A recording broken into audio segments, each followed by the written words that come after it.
Chapter 1019, Found Money? The person who spoke was Qin Wenjing, who should have stayed in the county city.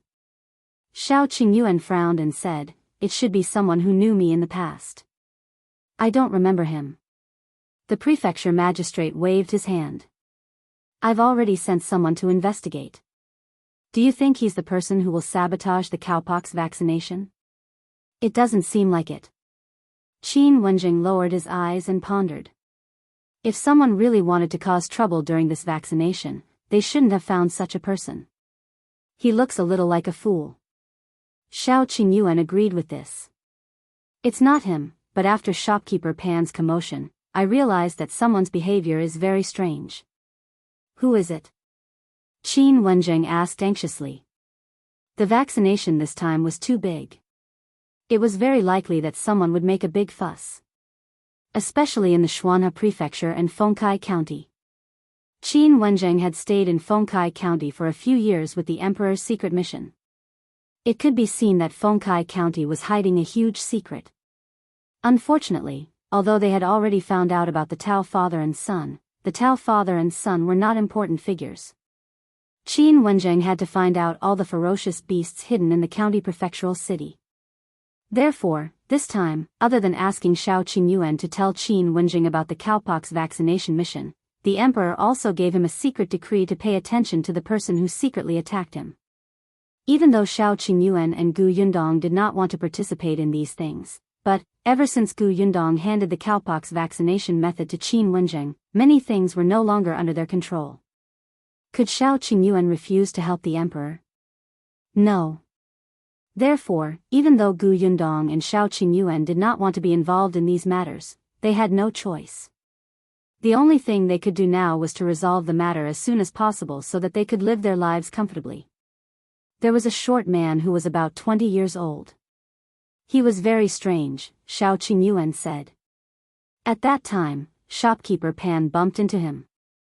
He seemed to be holding something in his hand, but after he was hit, he immediately hid it in his sleeve. Qin Wenjing and Prefecture Magistrate Dai looked at each other. "In that case, do we have to thank shopkeeper Pan?" "Shao Qingyuan, do whatever you want." He alighted from the carriage. Next was Qin Wenjing and the Prefecture Magistrate's business. The short man probably did not know that he had been exposed, so as long as Qin Wenjing sent someone to follow him, he would probably gain something. He returned to the Million Gold Pavilion and looked at the busy crowd. He sighed. He missed Yundong. At that moment, Gu Yundong had already arrived at Gus. From the moment he got off the carriage, he saw the happy and busy Zhuangzi. He looked so excited that he did not even notice that Gu Yundong had come in. It was only when Su Changshan called boss that he quickly turned around. Gu Yundong sized him up from head to toe. "You look energetic. Are you used to working in the prefectural city?" "Yes, everything is fine." Zhuangzi nodded repeatedly. Gu Yundong walked to the side and sat down. Zhuangzi immediately poured her a cup of tea. His footsteps were light. It seemed like he had really encountered a good thing. "You picked up money? Why are you so happy?" No. Zhuangzi immediately shook his head. He thought for a moment and said softly, "Boss, I went out of the city to see my parents yesterday." "Yes, and then?" He was so happy meeting his parents. "If you find any errors, ads pop up, ads redirect, broken links, non-standard content, etc., please let us know each report so we can fix it as soon as possible." Chapter 1020, Divination. Zhuangzi chuckled. "Then, when I came back, I met someone." He turned around and saw that Su Changshan was busy working. He lowered his voice even more. "Boss, do you know what that person does?" "I don't know." "Why are you being so mysterious? Can't you tell me everything at once?" Zhuangzi's smile became even more wretched. "That person is a fortune teller." "Boss, that fortune teller said that I'm in luck this year and might be able to get what I want very soon." "Boss, you know that I want to become a shopkeeper as soon as possible." "I think that's what the fortune teller meant." Gu Yundong was speechless. "If you want to be the shopkeeper, it doesn't seem to be up to the fortune teller, but me, right? Of course. However, when the fortune teller said that, I immediately guessed that the boss fortune was flourishing this year. You would definitely open another shop. Wouldn't I be able to become the shopkeeper then? Gu Yundong was speechless. He was trying to curry favor with her. But for some reason, she felt that it was quite pleasant to the ear. She looked at Zhuangzi and couldn't help but smile. Not bad. If that's the case, the fortune teller is quite accurate. Since you're going to be the shopkeeper this year, have you started to consider your marriage? Gu Yundong probed. Unexpectedly, Zhuangzi laughed lewdly again. Gu Yundong silently covered his eyes. Please don't smile like this when you're the shopkeeper in the future. Otherwise, the customers will be scared away by you. When Zhuangzi was done laughing, he said, that fortune teller actually not only calculated my fortune, but also my luck with women. Gu Yundong raised her eyebrows. Oh. He said that my luck with women is pretty good this year. If nothing goes wrong, they'll be engaged this year. Gu Yundong was speechless. Which family was this fortune teller from? In that case, this bastard finally had a relationship line and was no longer focused on developing his career? It was good, it was good. This way, it would be more convenient for her to help Mother Su find out. Gu Yundong coughed lightly. Then, have you taken a fancy to any girl? Zhuangzi frowned. He really didn't. He could not help but sigh. Boss, you don't know. Ever since I became a shop assistant, my ultimate goal was to become a shopkeeper. That's why I worked especially hard. Every day, I learned how to read and count from the shopkeeper. I learned so much that my mind was filled with the words on the account book. When the guest came, I didn't even have the time to see if it was a man or a woman. I first thought about what they might buy, and how much they could pay. When I returned home at night, I only ate and counted the money. I didn't have the chance to see any girl. Gu Yundong's mouth twitched. Have you gone mad? Zhuangzi looked pitiful. Actually, before he became the shopkeeper, he had never thought of getting a wife. If it was in the past, he would not have taken the fortune teller's words seriously. But wasn't he living with his sister and brother-in-law now? As a single man, he watched Jiang Bao and Lan Huar being clingy every day who felt that there were only the two of them in the world. He was too agitated. Especially when he called out to them, the two of them acted as if they did not hear him. Zhuangzi was so angry that he was unwilling to go home several times and lived in the backyard of this shop. Therefore, he felt that he had to start thinking about marriage. Gu Yundong could not help but roll her eyes. If you find any errors, ads pop up, ads redirect, broken links, non-standard content, etc., please let us know each report so we can fix it as soon as possible. Chapter 1021, I'll secretly show him. Zhuangzi chuckled again. Boss, you know a lot of people. Let me see if there's a girl suitable for me. Let me think. Gu Yundong frowned and seemed to ponder carefully for a while. After a while, he suddenly looked up. There really is a very good girl. Zhuangzi's eyes lit up. He automatically sat down on the chair beside her and eagerly handed her a cup of tea. Really? Which girl? Boss, tell me quickly. This was Gu Yundong's first time trying to matchmake someone. She was afraid that if he did not say it well, someone would mess it up. For some reason, he was a little nervous. You've seen Su Changshan's sister, right? Zhuangzi blinked, then blinked again, looking confused. He has a sister? He had only seen Changshan's mother. About the sister. Yes, yes. He vaguely heard Changshan mention that he had a younger sister in his family. However, he had never seen her before. After hearing it, he quickly threw it to the back of his mind. After all, he was a man. It was not appropriate for him to ask about girls. Gu Yundong, you've worked with him for so long, Lan Huar has worked with Su Qing for so long, and you've even been to the Su family twice. You actually don't know that Su Changshan has a sister? Gu Yundong was stunned. What was in your mind every day? Was there only money and the goal of becoming a shopkeeper? Zhuangzi was smart and immediately reacted. He immediately asked excitedly, "The girl the boss wants to introduce to me is Changshan's sister?" "Yes." Yundong glanced at him from the corner of her eye and said speechlessly, "His sister's name is Su Qing. She's now working as a female employee at New Tea Pavilion. It can be considered that she has something in common with you." "Of course." Zhuangzi thought of his sister and Jiang Bao. These two seemed to have endless things to talk about every day. He was instantly interested. To be able to enter New Tea Pavilion as a female worker, she must be smart and good-looking. "Still, boss, this Changshan family is from the prefectural city. Although I'm now a shop assistant in the prefectural city, I'm still a country bumpkin. Would they like me?" Well, this was a very realistic problem. Yundong raised her eyebrows. "Mother Su has taken a fancy to you." However, she could not let him know. Otherwise, this kid's tail would be raised to the sky. She touched her chin and said, "The Su family doesn't seem to care about these things, but there's something I have to tell you clearly." Zhuangzi saw that her expression instantly turned serious and hurriedly sat upright. "Boss, tell me. You know that Su Changshan was accused of stealing, right?" "I know." Speaking of this, Zhuangzi was still a little angry. Changshan is too honest. If it were me, I would rush over and tear down their door. If you accuse me of stealing, I'll steal something for you to see. Yundong covered his face. All right. You're amazing."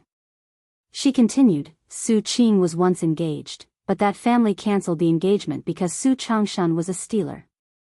They were afraid of implicating their reputation. Do you mind?"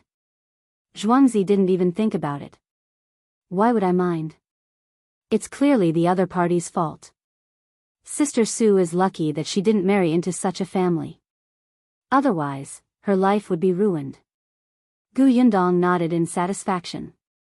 Although this kid was a little wretched, he was not a pedantic person. She raised her head and looked behind Zhuangzi. "Did you hear that? If you find any errors, ads pop up, ads redirect, broken links, non-standard content, etc., please let us know it report so we can fix it as soon as possible." Chapter 1022, You Don't Have to Be So Flattery. Zhuangzi was stunned. He suddenly turned around and saw Su Changshan standing behind him. Zhuangzi suddenly felt a little awkward. Well, it didn't seem right to discuss his sister behind his back. But at this moment, Su Changshan also looked embarrassed. He didn't eavesdrop on purpose. When he suddenly heard his sister's name, he was a little concerned.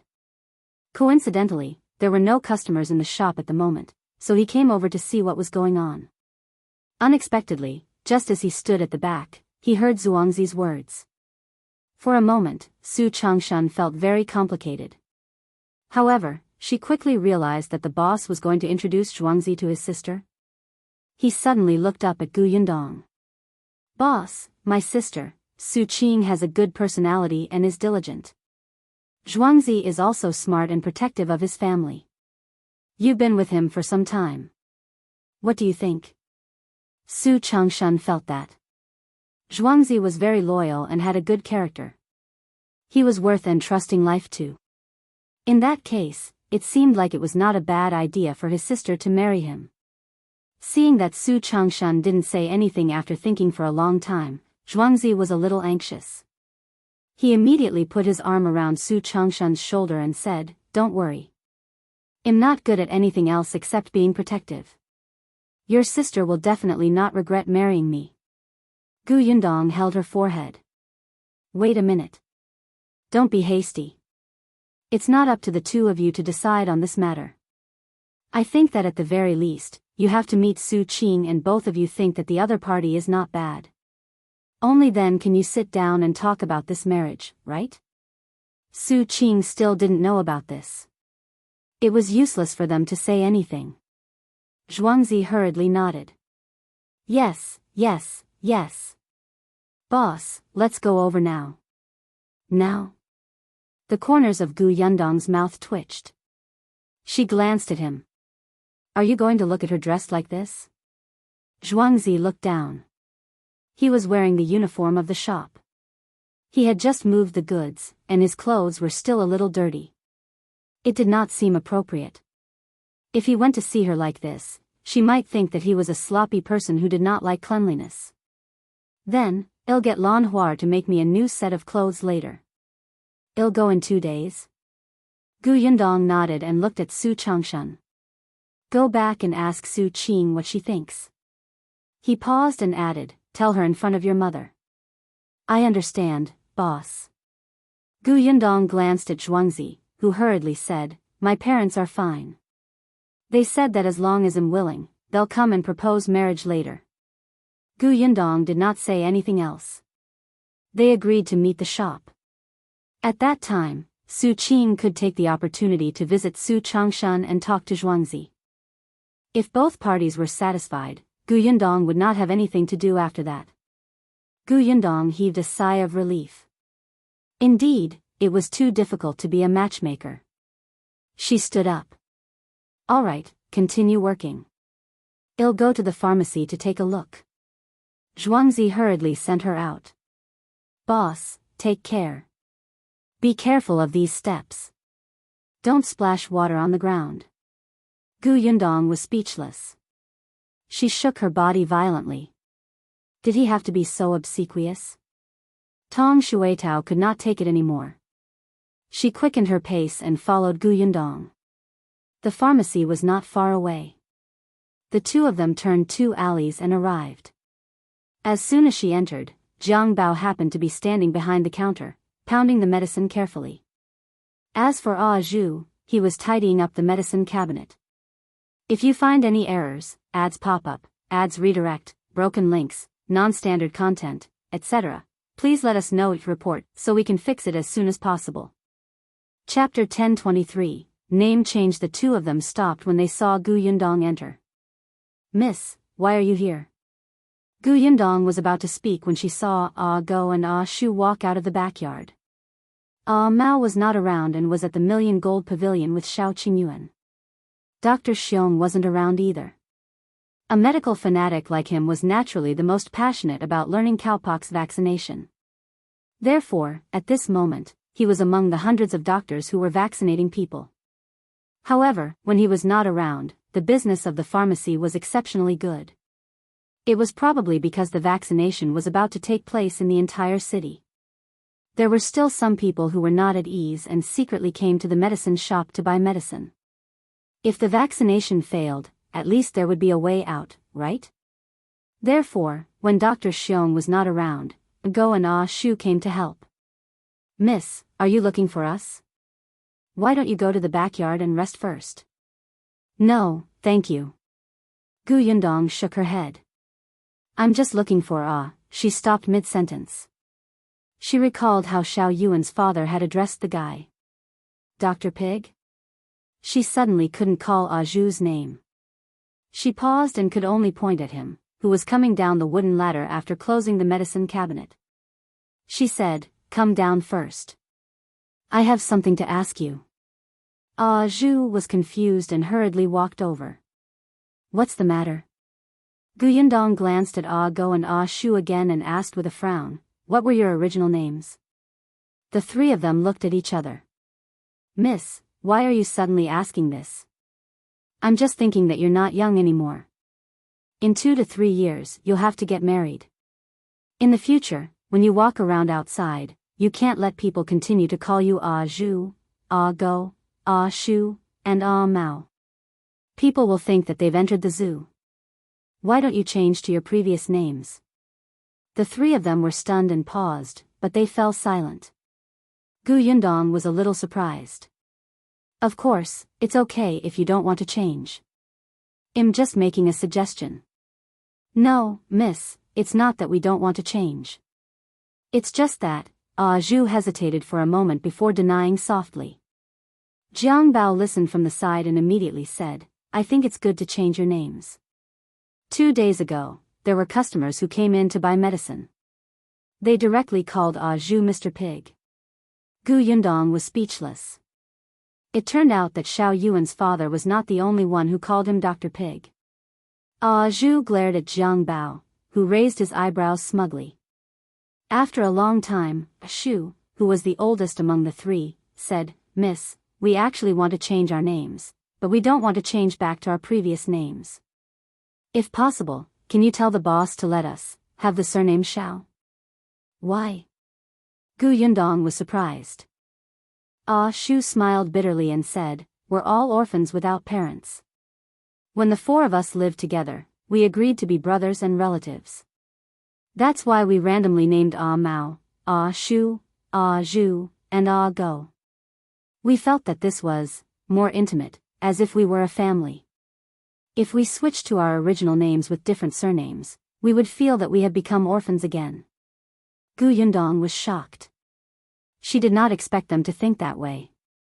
She immediately regretted her suggestion. Although names didn't mean anything, the meaning was completely different for Ah Zhu and the others. Zhang Bao also stopped pounding the medicine.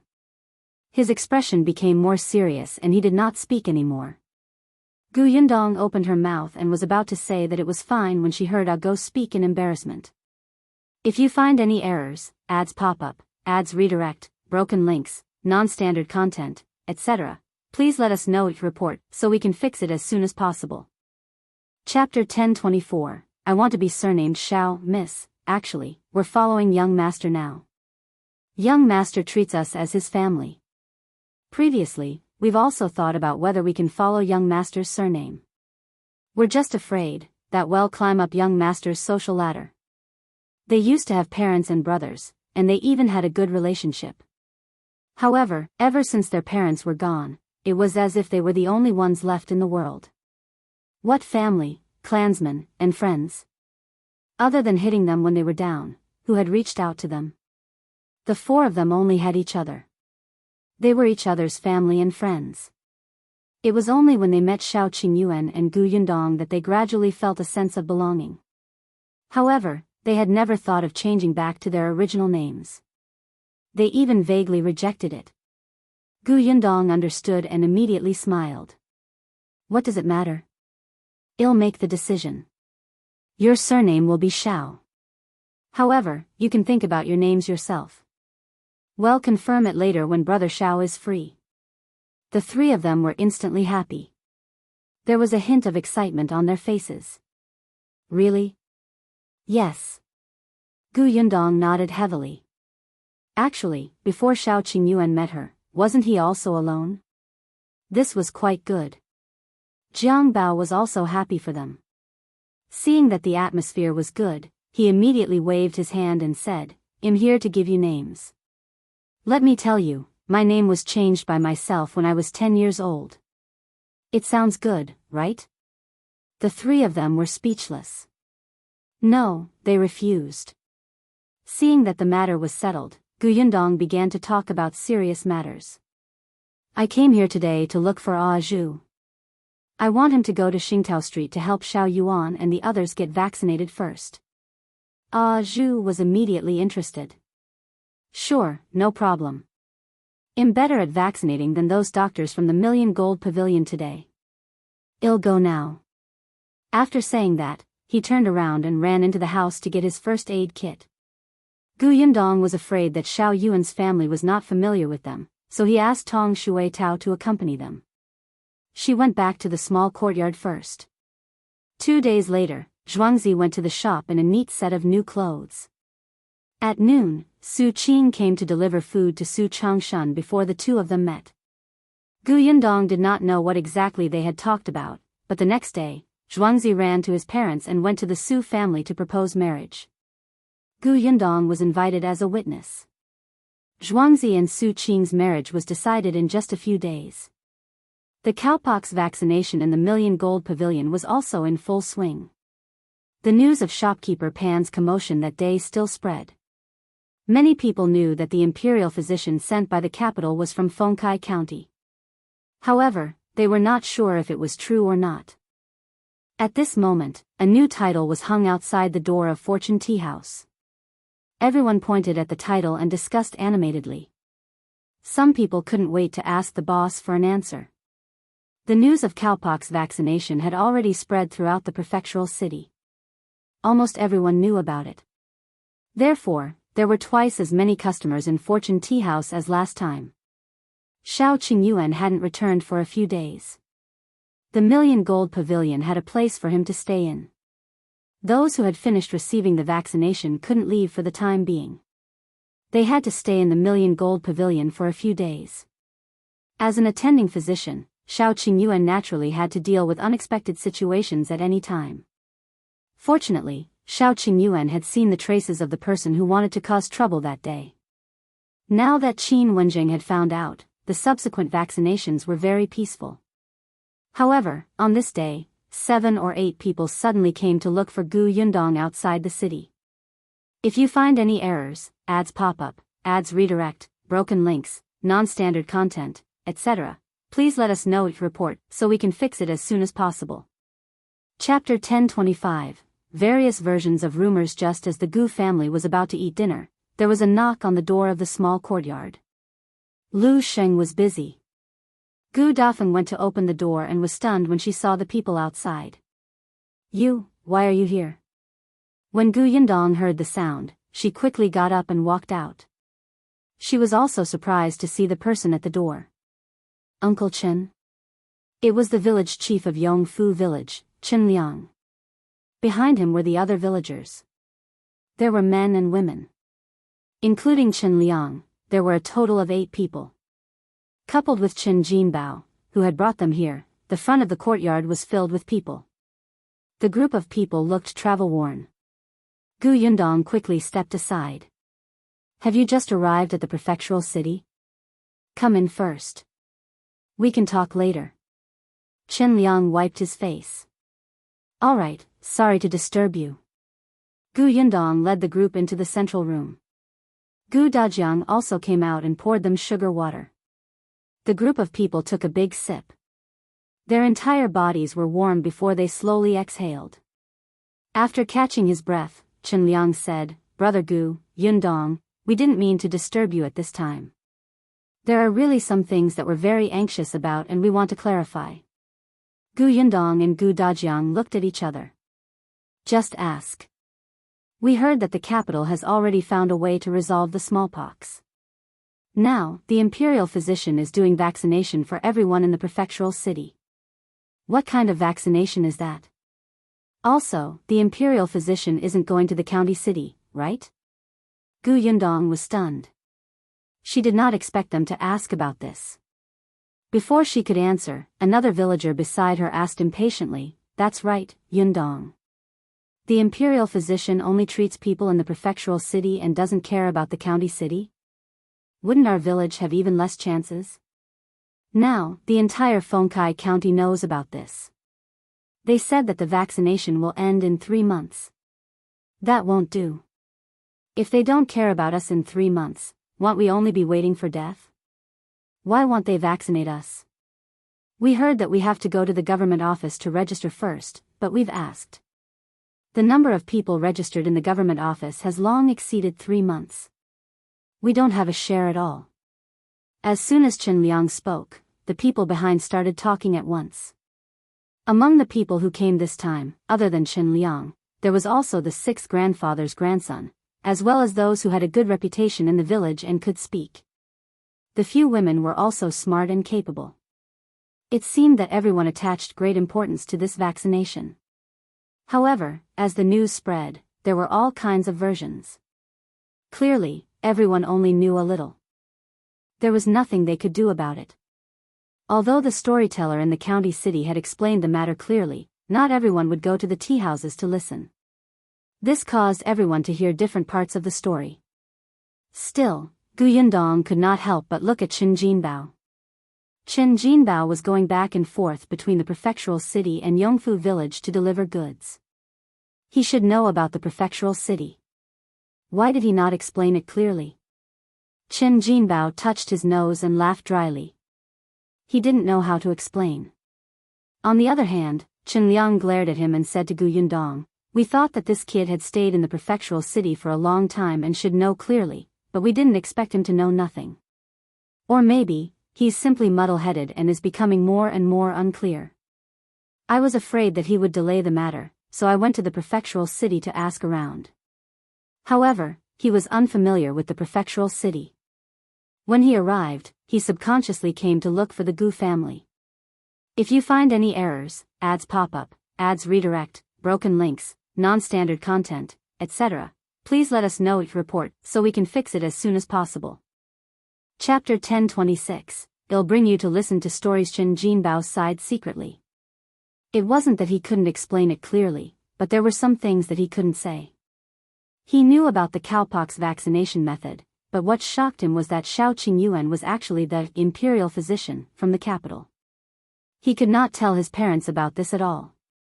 After all, he had to keep this a secret from the beginning. What if he said it and ruined the prefecture magistrate's plans?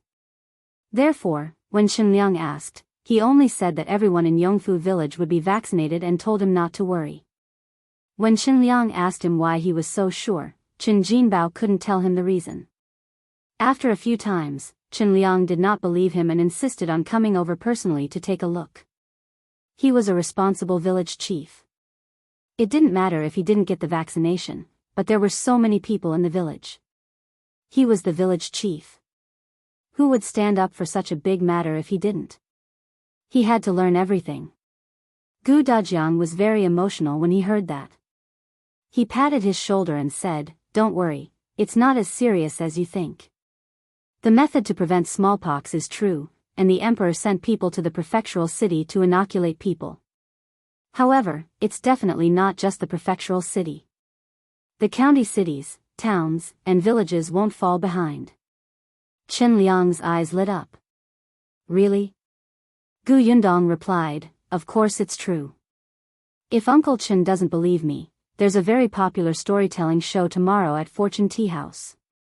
I've reserved a table. It'll bring you to listen to it then.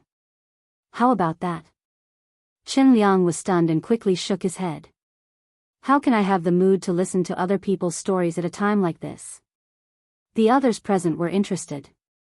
The storytelling shows in the prefectural city were very exciting.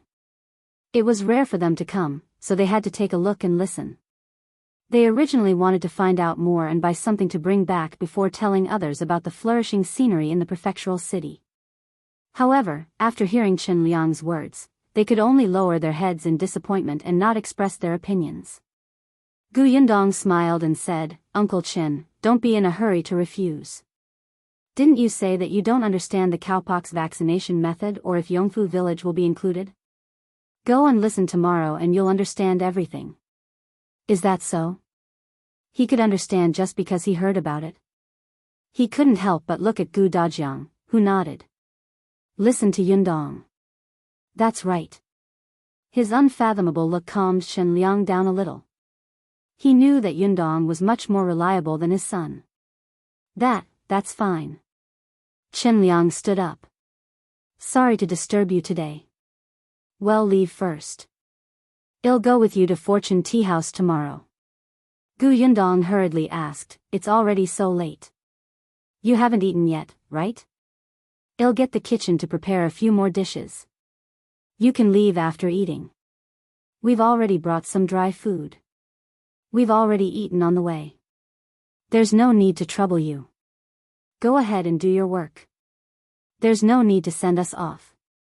Chen Liang was also very embarrassed to have come just in time for dinner. However, he had no choice. He was not the only one who could not wait. The others were the same, especially when they passed by the government office.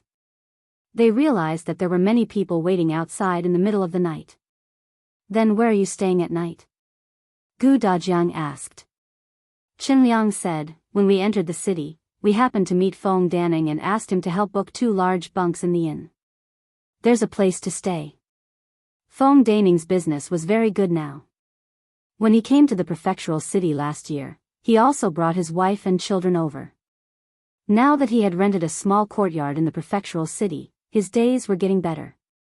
If you find any errors, ads pop up, ads redirect, broken links, non-standard content, etc., please let us know each report so we can fix it as soon as possible. Chapter 1027. Villagers. However, just as they finished speaking, there was a knock on the courtyard door. Feng Danning, who had just been mentioned, walked in with an ashamed expression and said to Chen Liang, "Village chief, I'm sorry." Chen Liang was stunned.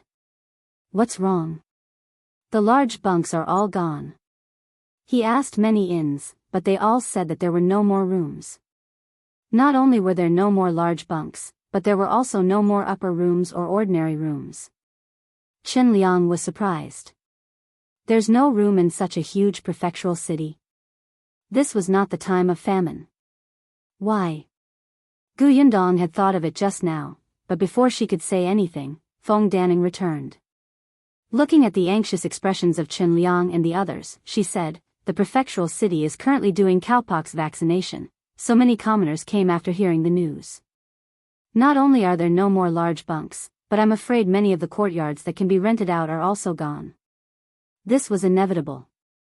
There were many county cities under the Xuanhe Prefecture. Those who heard the news would definitely rush to the prefectural city to verify if the news was true. In particular, there were some wealthy families with many servants and guards. Most of these people lived in large bunks. Chen Liang and the others arrived a little late, so there were naturally no rooms. Then what should we do? Why don't we squeeze in dilapidated temples for the night? Someone suggested. There were also people who glanced at the Gu family's small courtyard, but they were soon disappointed. This place was too small, and there were so many people in the Gu family. It was better not to think about it. They were all from Yongfu village and had a good relationship with the Gu family. Gu Yundong would definitely not let them stay in a dilapidated temple. That would be too demeaning. Uncle Chen, Brother Shao, and I have a courtyard at the back of our shops. There are still a few empty rooms now. If you don't mind, you can squeeze in first. There were originally 3 rooms in the backyard of Gus. Zhang Gang was the shopkeeper and stayed in one. He had also prepared a room for Zhuangzi previously, but he, Jiang Bao, and the others rented a small courtyard outside. They only stayed for the night occasionally when they were on duty, so there were only simple bedding. The other one was prepared for Chen Jinbao and the others. It was relatively large. The backyard of Shao Qingyuan's pharmacy was bigger. Now, Ah Zhu and the others were living there. There were also 2 empty rooms. There were 4 rooms, so there was no problem with 9 people living there. Chen Liang still felt a little apologetic. Isn't this too troublesome? We're from the same village. We should help each other. Uncle Chen, you've helped me a lot in the past. These are all small matters. The matter was settled. Chen Jinbao knew the location of the shop and Gu Yundong let him bring it over. This was the first time they had seen Gu Yundong's shop in the prefectural city. They looked at Gus, which was much bigger than the county city shop, and their eyes flashed with surprise. In the end, it was decided that the 3 women would stay in the empty room at Gus. The 3 of them would share a room. Chen Jinbao and Chen Liang stayed in the room that Zhuangzi occasionally stayed in. The remaining 4 men took a few more steps to Shao Qingyuan's medicine shop. This way, it was quite spacious. At least, it was much more comfortable than large bunks in the inn. Chen Liang was still a little emotional. When the Gu family's girl first brought her mother and younger siblings to Yongfu village, I thought that their family would probably have a difficult time without an adult man. I didn't expect that their family would have the best life in the entire village. If you find any errors, ads pop up, ads redirect, broken links, non-standard content, etc., please let us know each report so we can fix it as soon as possible. Chapter 1028, Bringing Them for Storytelling. Chen Jinbao was a little proud. After all, Gu Yundong was his boss now, right? It's not just her family. Ever since she came, how many people in Yongfu village have been living a good life? In the past, everyone had to go to the city to find work in the winter. Not to mention that it was difficult to find work. Even if they found it, they would work hard for 2 months. That salary wouldn't even be enough to bring them home for the new year. Now, many people are envious of our village. Who doesn't have fish and meat for the new year? Chen Liang smiled. That's right.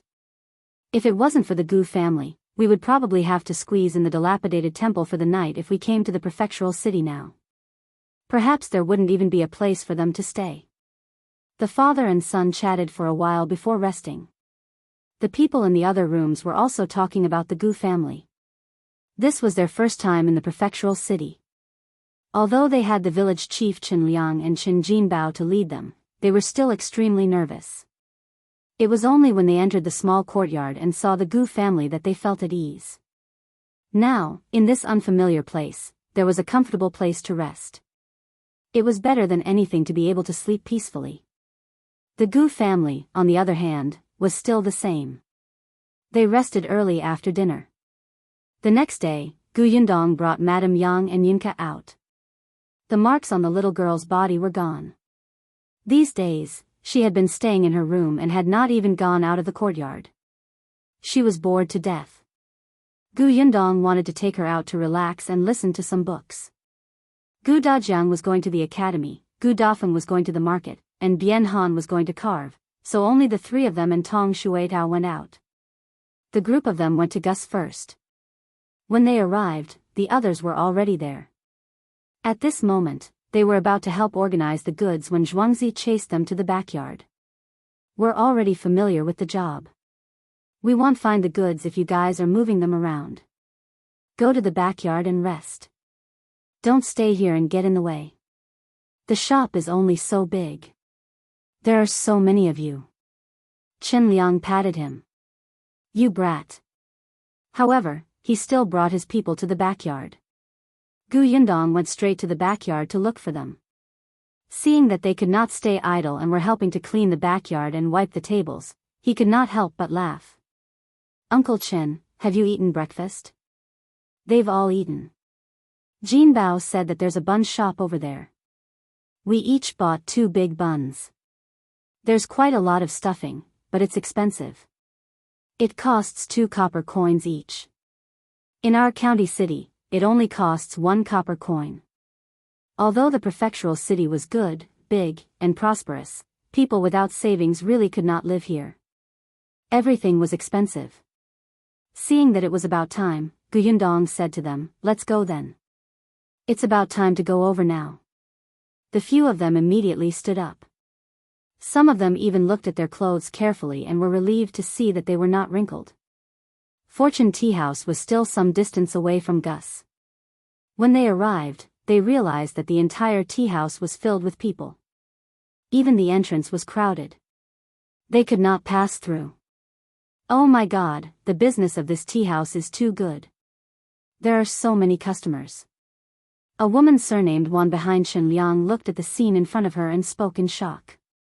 Gu Yundong looked around and saw that the waiter had indeed made an aisle at the door. She quickly led her people over. The waiter recognized her. Miss Gu, you're here? Please come in. Gu Yundong had booked a private room early and led her men inside. The people outside the door looked at them enviously. If you find any errors, ads pop up, ads redirect, broken links, non-standard content, etc., please let us know your report so we can fix it as soon as possible. Chapter 1029. It's actually someone from our Xuanhe Prefecture. There were still many people in the tea house. They only heaved a sigh of relief when they reached the private room on the 2nd floor. Why are there so many people? It's so crowded that I almost can't breathe. Everyone wiped the sweat off their foreheads and tidied their clothes. Gu Yundong asked the waiter to serve 2 pots of tea and some dishes and snacks before letting everyone sit down. He said to Chen Liang and the others, there aren't so many people usually. Isn't the content of today's story attractive? That's why there are so many people. Chen Liang was surprised. You said yesterday that they were talking about cowpox vaccination, right? Didn't you say that you were done? Why haven't you gotten tired of hearing it after so many days? The cowpox vaccination is over. There's still more to come. You'll understand when you hear it later. Chen Liang nodded, his interest piqued. He used to go to the tea house in the county city to listen to books, but at that time, he would squat outside the door and listen attentively. This was the first time he sat in a private room on the 2nd floor of the prefectural city and even drank tea and ate snacks. This feeling was quite novel. If he felt this way, the others felt the same. They didn't dare to drink tea and just looked downstairs. Yunka was still like a little hamster. She wolfed down some braised meat. When she looked up and realized that no one was eating anything, she thought for a moment and came down from the table. She distributed a piece to each of them. Then, she nodded in satisfaction and continued to climb onto the chair to eat. Yundong stroked her head and heard a commotion downstairs. He's out, he's out. Mr. Fan is out. Everyone, be quiet. As expected, there was silence downstairs. The people in the private room also craned their necks to look down. Liang even stuffed the braised meat in his hand into his mouth. He widened his eyes and looked at the gentleman who had walked to the stage downstairs. He looked exceptionally elegant in his long robe. The storyteller's face was flushed. He walked to the table and arranged the shocking wood and tea before saying slowly, "I've made everyone wait. I'm late. I'll apologize to everyone here first." He bowed slightly. The guests downstairs could not wait any longer. They waved their hands and said, "Mr. Fan, don't mind these etiquettes. Hurry up and start. We've been waiting for many days." That's right, that's right. Mr. Fan, let's get started. We really want to know who the warrior who invented the cowpox vaccination method is. Warrior? The corners of Yundong's mouth twitched. She coughed lightly and took a sip of tea. Downstairs, Mr. Fan's movements were still slow. It made one's heart itch to go up and speak for him. After a moment, they heard a loud bang from the shocking wood. The extremely sudden sound made the hearts of the few people in the private room tremble violently. Even their breathing became light. Following that, she heard Mr. Fan's high-pitched voice. "Speaking of which, last time, we said that someone had traveled thousands of miles to the capital and tried all means to send the cowpox vaccination method to the Song residents. It was through thousands difficulties and dangers that it was handed over to Imperial Physician Song. Only then did thousands of people obtain this great blessing." Everyone was speechless. "You have a lot of thousands. If you want to know who this person is, you'll have to explain in detail." Mr. Fan slammed the wooden stick in his hand again, and a proud smile suddenly appeared on his lips. What everyone didn't expect is that this person is actually from our Xuanhe Prefecture. If you find any errors, ads pop up, ads redirect, broken links, non-standard content, etc., please let us know each report so we can fix it as soon as possible. Chapter 1030, Anger Vented. What? Everyone was shocked. "Mr. Fan, are you serious? This warrior who invented the cowpox vaccination method is from our Xuanhe Prefecture? Oh my god. It's actually someone from our side. There's such a talent in Xuanhe Prefecture. Haha, so it's our fellow countrymen. Our Xuanhe Prefecture is going to be famous. Mr. Fan, hurry up and say it. Maybe you'll say it. I even know this person." Mr. Fan looked at everyone's excited expressions with satisfaction. Not to mention them, even he was proud when he found out about this. If there was a capable person in his hometown, wouldn't he be proud? He laughed. Perhaps many people know this person's identity. Mr. Fan waved his hand. Everyone knows about Shao's, right? That's right, Shao Qingyuan's pharmacy was called Shao's. After all, he and Yundong were engaged. No matter what, they had to follow each other. Her shop was called Gus, and his was called Shao's. It was so easy to remember. Moreover, they knew that they were a couple when they heard it. When everyone heard Shao's, they immediately lowered their heads and whispered. Some people present knew about Shao's, but some did not. However, in the private room on the second floor, Liang and the others were extremely familiar with this name. A few of them had stayed in the backyard of Shao's yesterday. The group of people looked at each other. In the end, they focused their gazes on Yundong. The latter pursed her lips. "Continue listening." Downstairs, Mr. Fan's voice continued, "This Shao's was opened from Fengkai County to our Xuanhe Prefecture. The owner of the pharmacy, Shao Qingyuan, is a handsome and extremely smart person. Mr. Fan, could it be that this cowpox vaccination method was invented by Shao Qingyuan and boss Shao, someone asked loudly. Mr. Fan laughed. That's right. It's Boss Shao. Whoosh. The entire building exploded. Chen Liang and the others upstairs were so shocked that their eyes could not move. What did they just hear? That cowpox vaccination method that could prevent smallpox was invented by Shao Qingyuan? How was this possible? Mr. Fan said, speaking of which, Boss Shao is really hiding his strength and is especially low-key. It's said that he has been interested in studying medicine since he was young. His medical talent is astonishing. Others have to memorize a medical prescription 30 to 50 times, but he memorized it after looking at it once. He can recognize those herbs that look similar after looking at them once. Let's just say that last year, there was a quack doctor scamming people in Liang County. Everyone knows that, right? That quack used weeds to replace medicinal herbs. He walked the streets and scammed the people in several villages. Even the master of a rich family fell for it and gave that quack doctor a lot of money for nothing. However, he didn't expect that retribution would come from the heavens. This person actually targeted Boss Shao's family. This Boss Shao runs a medicine shop, so he collects herbs everywhere. One of the herbs is very rare. Not to mention our prefectural city, even the capital might not have it. When Boss Shao heard that this quack had it, he wanted to buy it at a high price. He didn't expect this medicine to be fake. Boss Shao saw through it at a glance. Then, he realized that the herbs in this quack medicine basket were all weeds that looked similar to the original herbs. He directly got someone to send this quack to the officials so that the man wouldn't continue to harm the commoners. What do you think Boss Shao did to vent his anger? If you find any errors, ads pop up, ads redirect, broken links, non-standard content, etc., please let us know it report so we can fix it as soon as possible. Chapter 1031, Unpretentious Reason, Satisfying. Someone immediately echoed, Mr. Fan, you don't know, but I'm from the Jiao village. Back then, I saw with my own eyes that Boss Shao saw through that quack scheme and saved the lives of the entire village. Everyone turned to look at the person who spoke. That person wiped his tears. It's true. At that time, my son happened to catch a cold. In the end, that quack prescribed medicine. Not only did he not recover in 2 days, his condition even worsened. If not for young Master Shao, my son would have been killed by that quack. Mr. Fan nodded. That's right. Fortunately, young Master Shao appeared in time.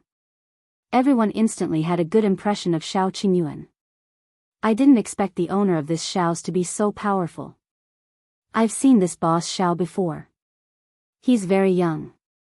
I couldn't tell that he has such ability at all. You don't know, but when Shao's opened, many doctors from the prefectural city went there. At that time, those doctors went crazy when they saw the herbs in the medicine shop. They said that they were all rare good herbs and wanted to buy them one by one. Moreover, they bought sacks of them. Really? Then shouldn't we go to Shao's in the future?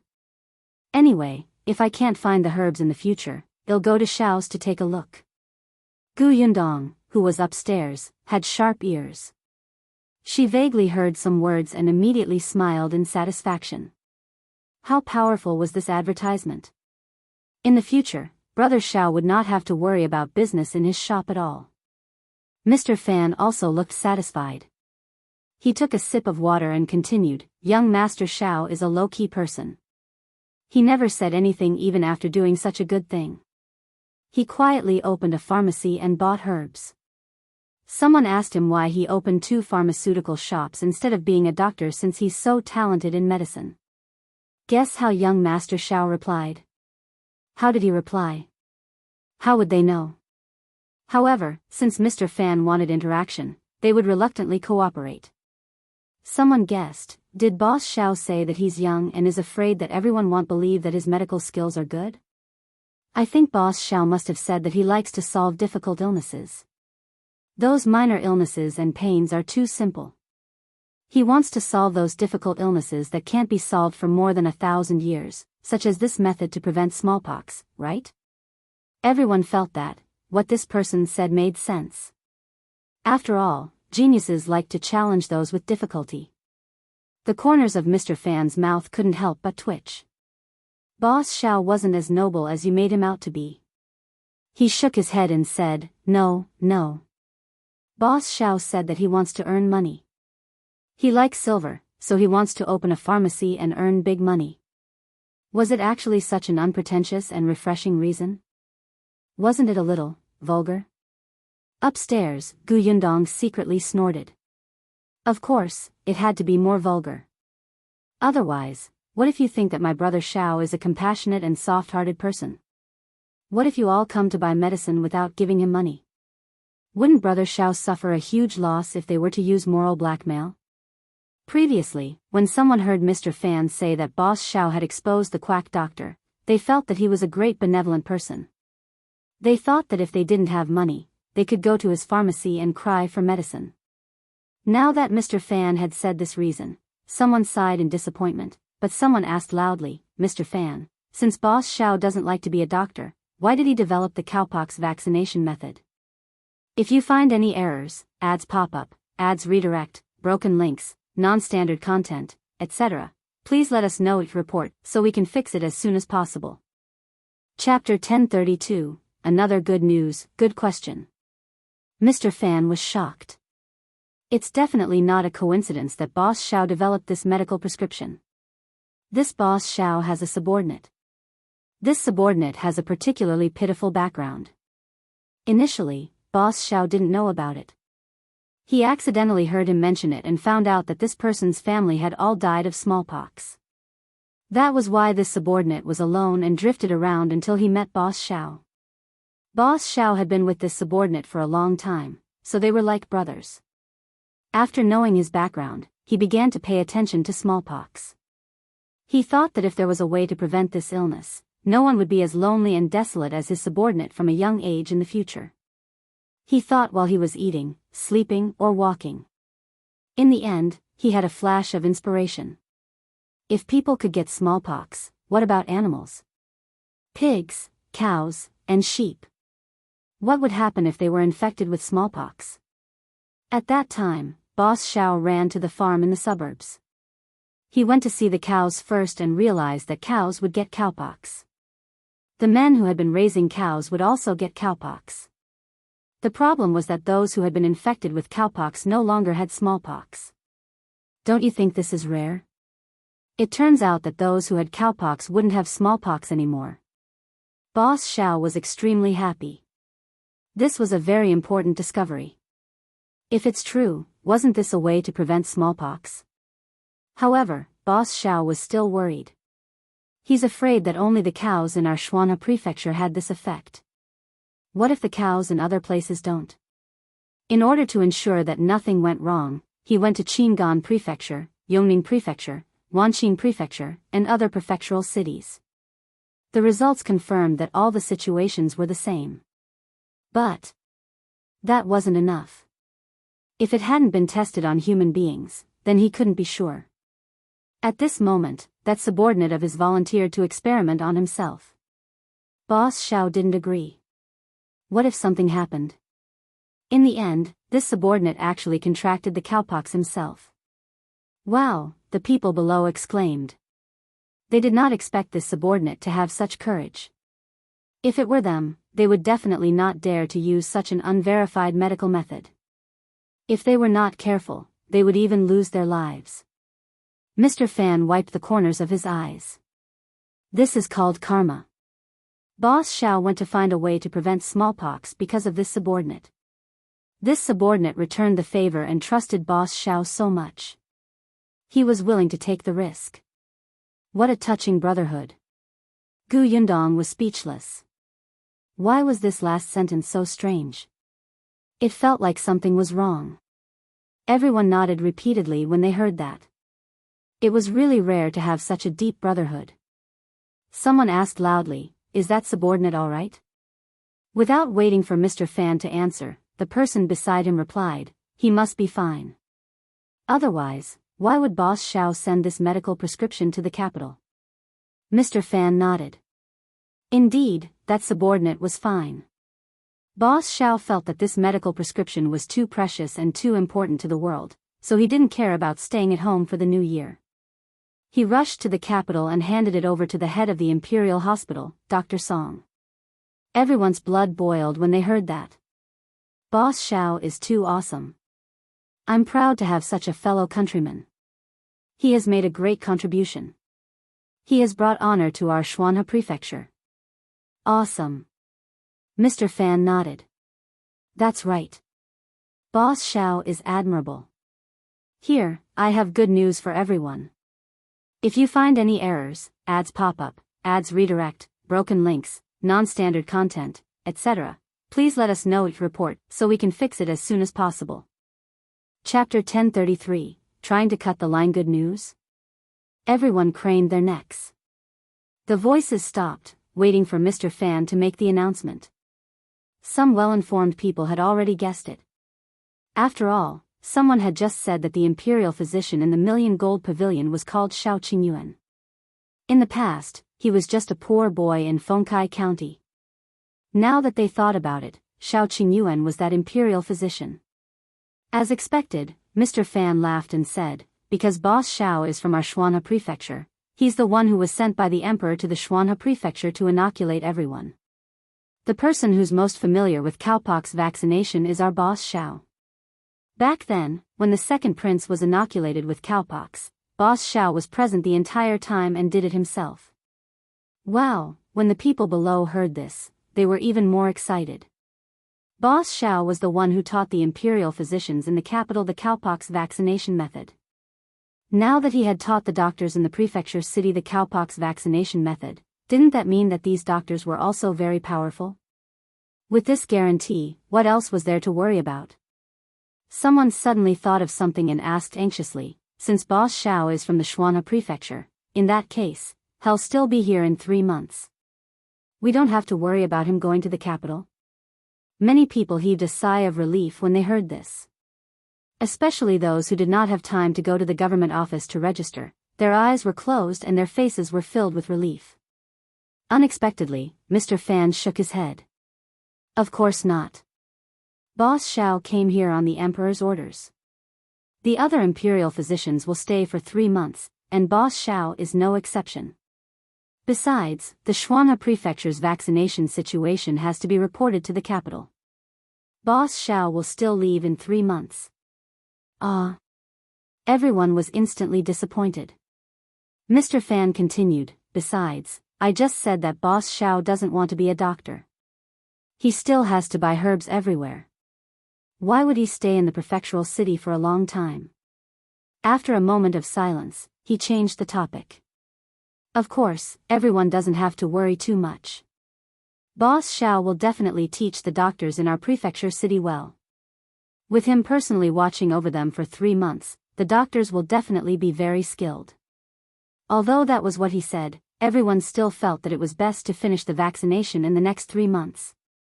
After all, Boss Shao was still present. If there was a problem, he definitely had the ability to solve it. There were also those wealthy families who had been watching. These people did not care about the 3-month deadline. After all, they had money and connections. Even if they had to pay a fee after 3 months, it did not matter. It did not matter if the imperial physician left. They could still go to the capital and find a doctor in the capital to inoculate them. In their opinion, the imperial physicians in the capital were definitely more brilliant than the imperial physicians sent from the capital. Then, the physicians they taught were naturally more powerful than the ones in the prefecture capital. No matter what, they had to send someone to the capital to find out if the second prince's matter was true. They had to see if anything would happen to those who had been vaccinated. However, after hearing Mr. Fan's words, they were more or less anxious. The most powerful big shot was in the Xuanhe Prefecture. Why were they rushing to the capital? If this person really left in 3 months, it would be useless no matter how much money they had. Therefore, after this day, the rich families of Xuanhe Prefecture began to find ways to cut the queue. They wanted to be inoculated within these 3 months. It would be best if Shao Qingyuan could personally inoculate them. If you find any errors, ads pop up, ads redirect, broken links, non-standard content, etc. Please let us know each report, so we can fix it as soon as possible. Chapter 1034. Chen Liang and the others shocked. Yundong was very satisfied with the reaction downstairs. This was also the reason why the tea house announced that the story was to be continued after they finished talking about the cowpox vaccination method. The last story was actually for the ordinary citizens to hear. These people cared about the deadline, connections, and money. This time, it was for these powerful families to hear. What they cared about was a safer and more reliable method. She believed that after so many days, the people they had sent to the capital to gather information should have returned. Knowing that the capital was also being vaccinated, they should be anxious. Yundong took a sip of tea calmly. However, the others in the private room were completely stunned. Chen Liang and the others were all in a daze as they stood there motionless. After a long time, Mr. Fan's heavy blow downstairs ended the story. Chen Liang and the others suddenly regained their senses. However, in the next moment, they all looked at Yundong excitedly. Their voices were trembling. Yundong, is what he said true? That cowpox vaccination method was created by Qingyuan? Yes. Yundong nodded. At the side, Chen Jinbao finally heaved a sigh of relief and said to his father in dissatisfaction, "That's why I said that there's no need to be anxious. Our village will definitely be able to take turns. There's definitely no problem. You're still anxious with me and insisted on coming to the prefectural city personally. Aren't you afraid of exhaustion?" As soon as he finished speaking, Chen Liang hit his head hard. "Your words are unclear. It would be strange if I wasn't anxious." After reprimanding his son, Chen Liang suddenly chuckled again. "It's actually Qingyuan. Ha ha ha, it's actually Qingyuan. He discovered a way to prevent smallpox. In the future, there won't be any kids that can't be saved. We old things don't have to be afraid of being chased out of the house by our children if we get smallpox." He smiled and choked up again. "Good, this is great, this is really great." Chen Jinbao quickly said, "Father, do you think he'll chase you out of the house?" Chen Liang acted as if he did not hear him at all. He cried and laughed at the same time. "Ha ha ha, our village has produced an impressive person. That kid is promising. He's too promising." Yundong sighed with emotion. Chen Liang was indeed worthy of his name. He could be considered a very conscientious village chief. When the others heard this, they could not help but nod repeatedly. They even said excitedly, "Yes, yes. I didn't expect Qingyuan to be the one who did this.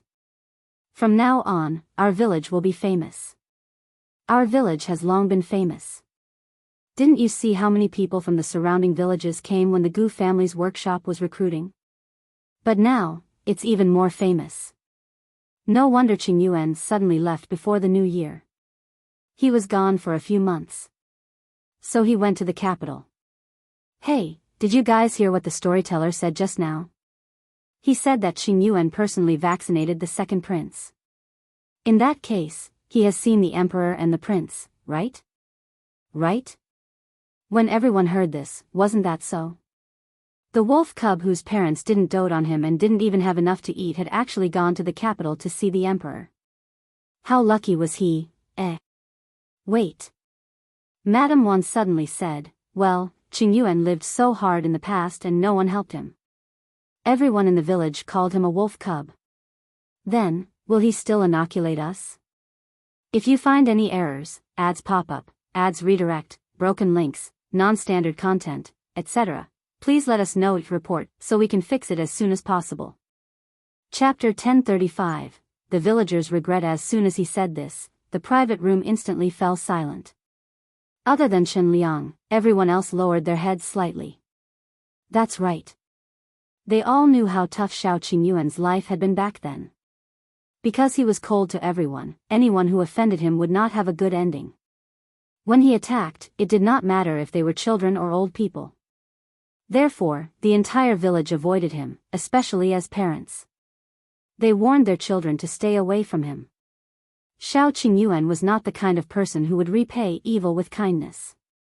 He was cold to begin with, and he was completely willing to ignore the lives of the villagers. In an instant, all the villagers present regretted it. Chen Liang sighed secretly and said, "Qingyuan isn't as petty as you think. Isn't our relationship eased now? If you really feel that you've let him down in the past, treat him better in the future and care more about him. If he needs any help, go and help him. This shouldn't be difficult, right?"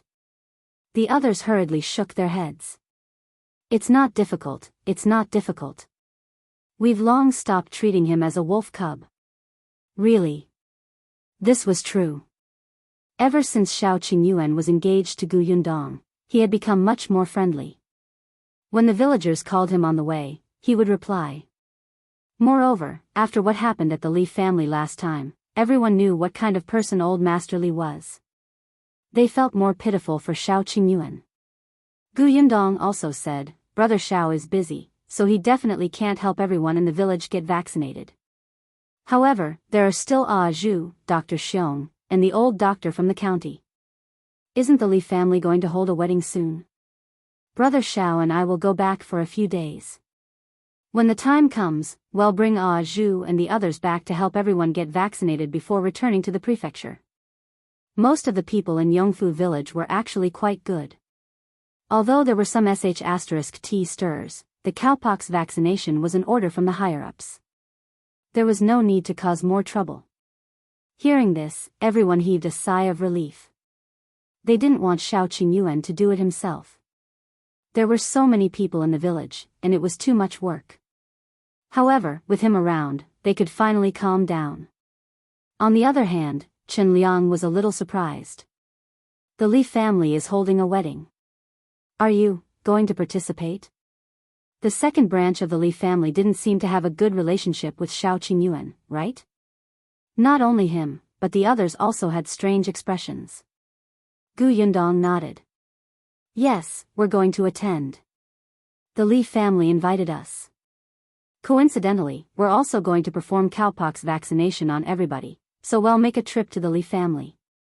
Chen Liang felt that things were not that simple. Why would the Li family invite Shao Qingyuan and Yundong out of the blue? However, Yundong did not say much, so he did not ask further. In short, they would return from the prefectural city with good news. The storytelling downstairs had ended, and the guests left the tea house one after another. Although there were still some who stayed behind to discuss loudly, at least the road out was no longer blocked. Yundong led Chen Liang and the others downstairs. After leaving the tea house, Chen Liang said, "Yundong, it's all thanks to your care that we came this time. Since Qingyuan is busy, we can't disturb him. Now that we know that he's the imperial physician from the capital, we're finally relieved. Everyone is waiting for our news in the village." "Well, go back now?" Yundong asked, "Are you leaving now? If you find any errors, ads pop up, ads redirect, broken links, non-standard content, etc., please let us know each report so we can fix it as soon as possible." Chapter 1036, Yundong's return to Yongfu village. Chen Liang nodded. "Everything in this prefectural city is expensive. Let's not stay any longer." Yundong looked behind him. Although Chen Liang had said so, there were still a few people behind him who wanted to say something but hesitated. It was obvious that they did not want to leave so quickly. That's right. It wasn't easy for them to come to the prefectural city, but they didn't go anywhere. They felt uncomfortable. Yundong thought for a moment and said, "It's getting late. Let's wait until tomorrow. If we leave at this hour, I'm afraid we'll have to stay in the wilderness at night. It's not safe either." Madame Wan, who was behind Chen Liang, hurriedly nodded. That's right. Let's stay for another night. It's rare for us to come to the prefectural city. We still want to buy something back." Another woman nodded. Yes. We still want to go to the market to take a look. I even promised my son to buy cakes for him in the prefecture capital." Now that they were living well, although they felt that everything in this prefectural city was expensive, they could still take out money to buy something to their liking. Chen Liang could only nod when he heard that. He didn't have much to buy. His son often came to the prefectural city and had bought everything he could. However, the prefectural city was worth taking a look around. At the thought of this, Liang became excited. Yundong originally wanted to show them around, but Madame Wan and the others rejected her. Do what you need to do. Let's find Daning's wife. She's very free. Although Feng Daning's wife had been brought to the prefectural city, there was nothing much to do. She only chatted with people outside all day. Yesterday, they had heard Feng Daning gossip so much that her mouth was blistering. Yundong had so many things to do, so she was very busy. Besides, as a young lady, it was uncomfortable to accompany aunties like them to shop. Yundong did not say much. After bringing them to Feng Daning's residence, she went to the Million Gold Pavilion to look for Shao Qingyuan. She promised him that she would visit him every day. Shao Qingyuan didn't have much time either. He came out to meet her and heard her talk about Liang and the others coming over. Then, he returned to the Million Gold Pavilion to work. Liang and the others left early the next morning. When Yundong went to send them off, he saw that they were carrying bags of various sizes. They must have bought a lot of things. As soon as they left, Yundong got busy. Zhuangzi and Su Changshan had already been vaccinated in Gus' shop.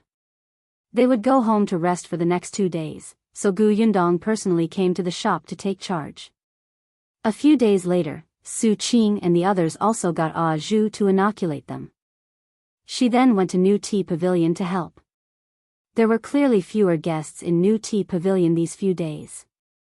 After all, such a big thing had happened in the city, and many young ladies from big families had already begun to be vaccinated. After the storyteller explained Shao Qingyuan's identity that day, more than half of the large families in the prefecture capital went to Shao's. Unfortunately, Shao Qingyuan had always been in the Million Gold Pavilion. Only Jiang Bao, Ah Zhu, and the others were in the pharmacy. As such, these people could only look for the prefecture magistrate and request to cut in line. After being put in a difficult position, the prefecture magistrate adjusted the daily limit of 200 patients, finally letting these people heave a sigh of relief. However, what they didn't know was that this was originally part of the prefecture magistrate's plan. There were 200 spots a day. How many people would there be by the 6-month deadline set by the emperor? Therefore, Prefecture Magistrate Dai posted another notice at the city gate, indicating that after repeated discussion, he had decided to follow the will of the people. In order to not let everyone be in a panic, the doctors would receive more people for vaccination every day when they still had the energy. But because of this, Shao Qingyuan was even busier. However, after half a month, he still walked out of the Million Gold Pavilion. The Li family's wedding was in 2 days. Yundong and Shao Qingyuan planned to return to Yongfu village. If you find any errors, ads pop up, ads redirect, broken links, non-standard content, etc., please let us know it report so we can fix it as soon as possible. Chapter 1037, New Worker this time, only Yundong, Shao Qingyuan, Dr. Xiong, and Ah Zhu returned. The group of people traveled light and arrived at Fengkai County quite early. Just as they were about to enter the city, Yundong asked the carriage to stop. She took out the makeup box from the carriage and tidied up her appearance and Shao Qingyuan's before changing her clothes. Then, the two of them alighted from the carriage and walked into the city. Shao Qingyuan's reputation had probably spread to Fengkai County long ago. They couldn't see him in the prefectural city, so they had probably already started waiting in the county city. They were hoping to have the luck to wait for Shao Qingyuan.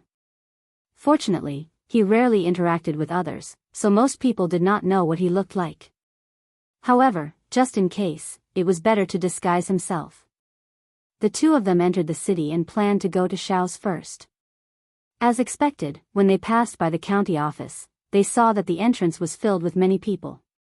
Back then, there were 4 to 5 doctors in Fengkai County who went to the prefectural city to learn inoculation techniques from Shao Qingyuan.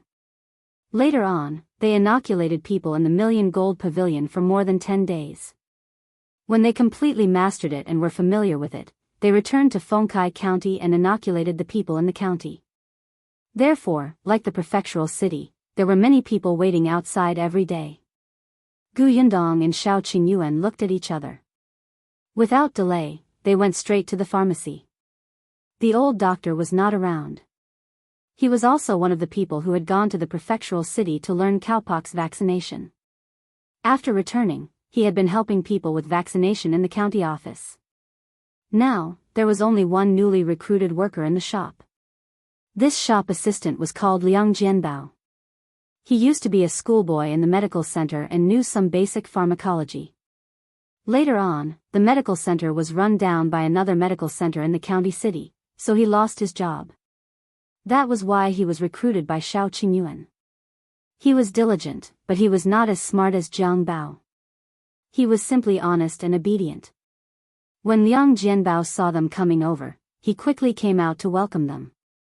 "Boss, miss, why are you back at this time?" He was very happy.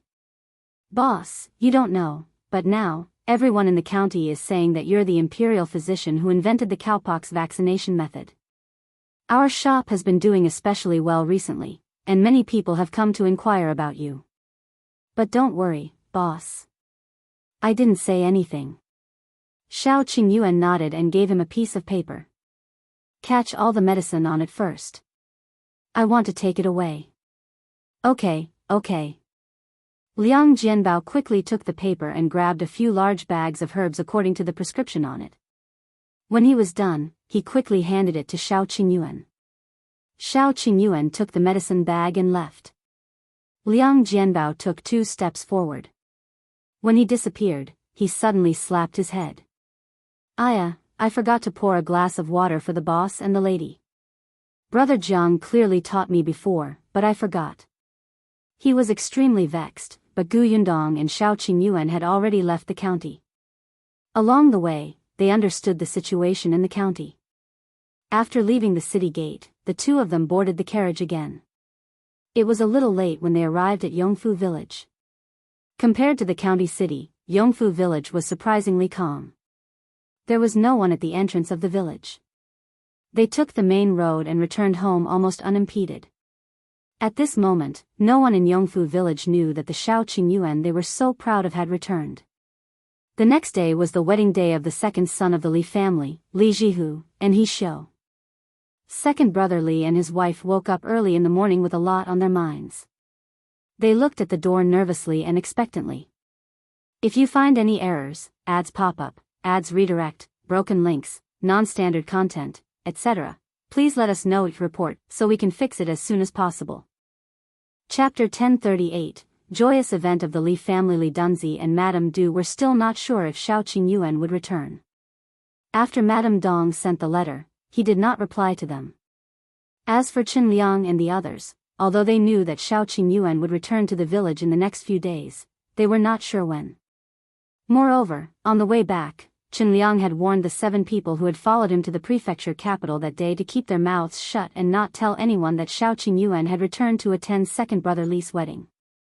Otherwise, when everyone found out, they would all come to Yongfu village to wait for him.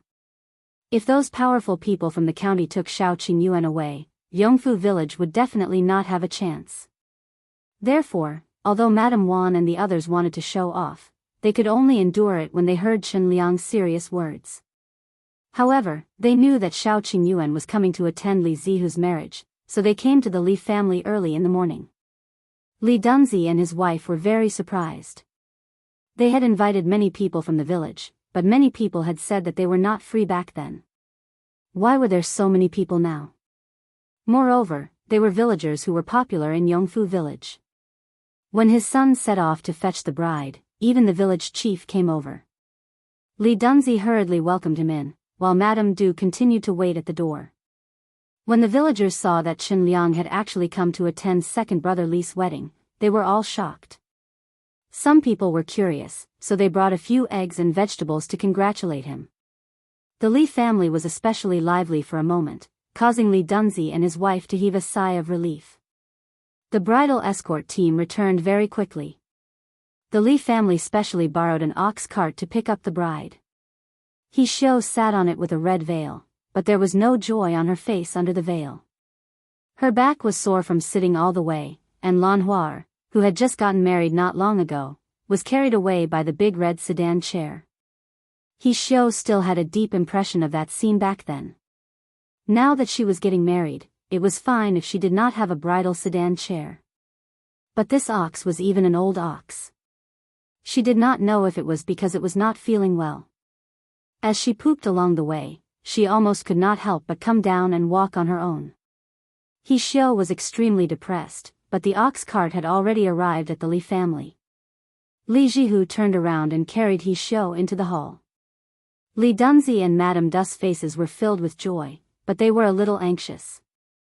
Why wasn't Shao Qingyuan here yet? Not only them, but even Madame Wan and the others were very strange. They all went to Chen Liang's side and asked, "Village chief, didn't Yundong say that they would come today? It's already the wedding ceremony. Why haven't they appeared yet?" Chen Liang was also confused. He thought for a moment and said, "Were they delayed by something? Did they not make it back in time?" "It's possible. Fortunately, I didn't say that they would return to Yongfu village today. Otherwise, people would think that I was lying to them. Why don't I go to their house and see if they've come back?" Just as they were talking, Chen Liang looked up and saw his son enter. Chen Jinbao walked straight to their table and sat down. He took a glass of water and drank it himself. Chen Liang then asked, "Are Yundong and Qingyuan back?" "Yes."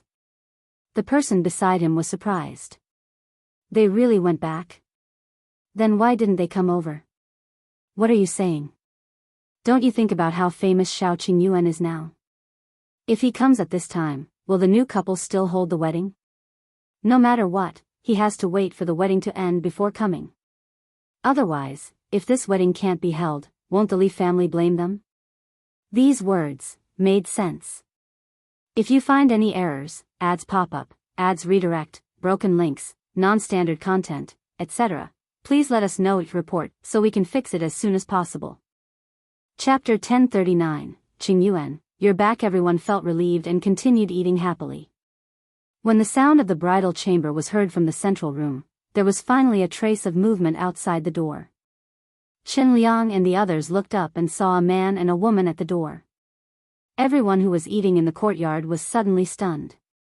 A moment later, someone suddenly shouted, "Wolf cub!" "Ah, no, Qingyuan, you're back." As soon as he finished speaking, everyone present stood up and rushed towards him. However, Shao Qingyuan's face was still as cold as before, and his entire body exuded an aura of "no strangers." In the end, everyone stopped 2 steps away from him. However, everyone looked at him with exceptionally fervent and excited expressions. Their gazes were exceptionally burning. "Qingyuan, we've all heard that you're the doctor who invented the cowpox vaccination method." Yes. "I heard that you went to the capital and entered the royal palace to see the emperor, right? What does his majesty look like? Is he so mighty that no one dares to look up? Qingyuan, I didn't expect you to have such ability. You even know how to treat illnesses and save people. You're much better than the doctors from the county. Why didn't you say anything? None of us knew that you actually know medicine. Qingyuan, why are you back at this time?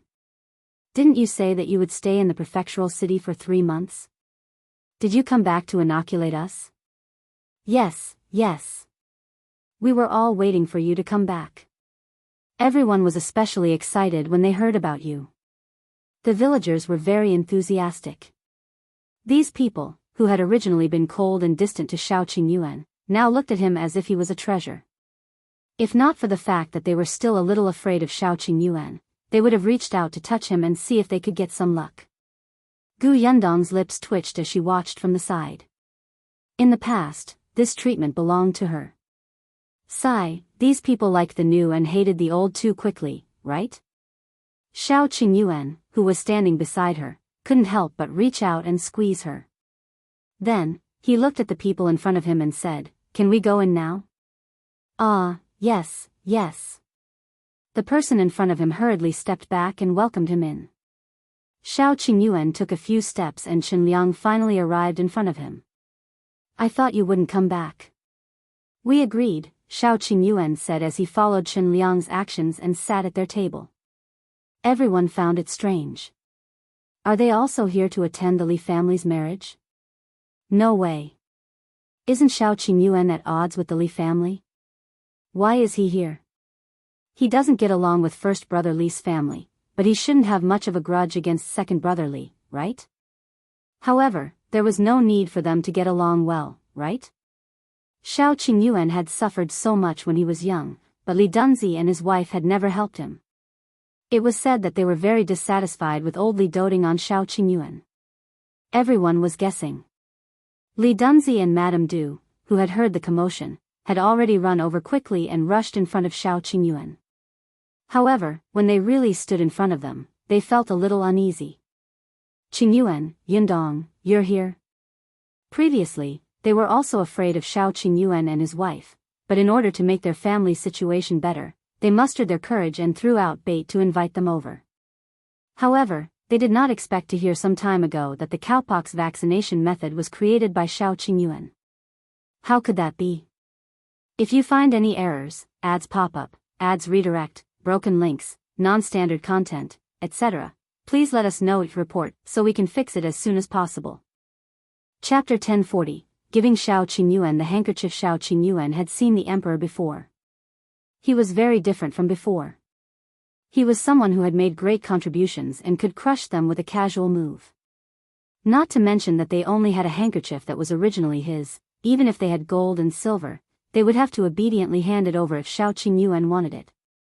Therefore, at this moment, Li Dunzi and Madame Du's bodies were trembling slightly, and they were extremely afraid. Unexpectedly, Yundong raised her hand and handed her a bag of pastries. Congratulations. Madame Du was stunned and in disbelief. It was only when Chen Liang pushed her that she suddenly reacted and hurriedly took it with both hands. Her smile was exceptionally bright. Look at how polite you are. You even gave me such a big gift.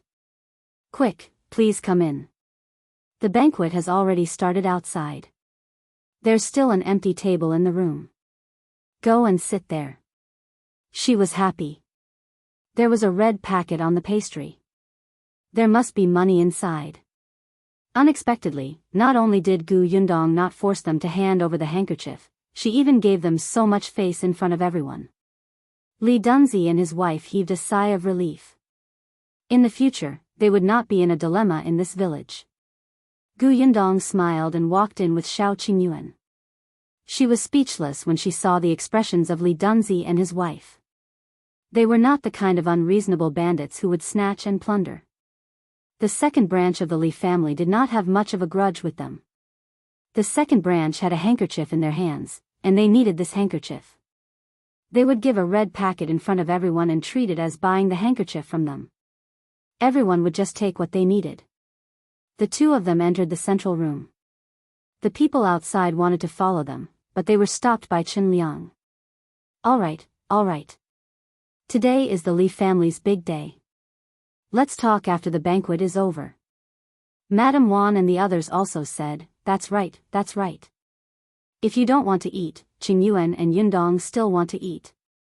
When everyone heard this, they could only suppress the excitement in their hearts and silently return to their seats. However, the buzzing discussion never stopped, and their gaze was fixed on the central room. Unexpectedly, not long after, Shao Qingyuan and Yundong stood up and followed Madame Du into the room. Where are they going? To see the bride? That didn't make sense. Wasn't the bride in the other room? Shao Qingyuan was really not interested in the wedding banquet. He was here for the handkerchief. After taking 2 sips of wine, the two of them followed Madame Du to the main room. As soon as they entered, Madame Du closed the door and locked it. Then, he took out a key and opened a coat box in the corner. He lay inside and took out a small box. Then, he used another key to open the box. She had hidden it very well. Not only were there 2 locks, but there was also a compartment in the last box. The handkerchief was taken from that compartment. Yundong guessed that the compartment should have been used to hide money, but there wasn't any money now. Madame Du heaved a sigh of relief and handed the handkerchief to Shao Qingyuan. She said, "This is the handkerchief you wore back then. This material should be good. I'd never seen it before, nor did I know it. You're knowledgeable. You might be able to find your family.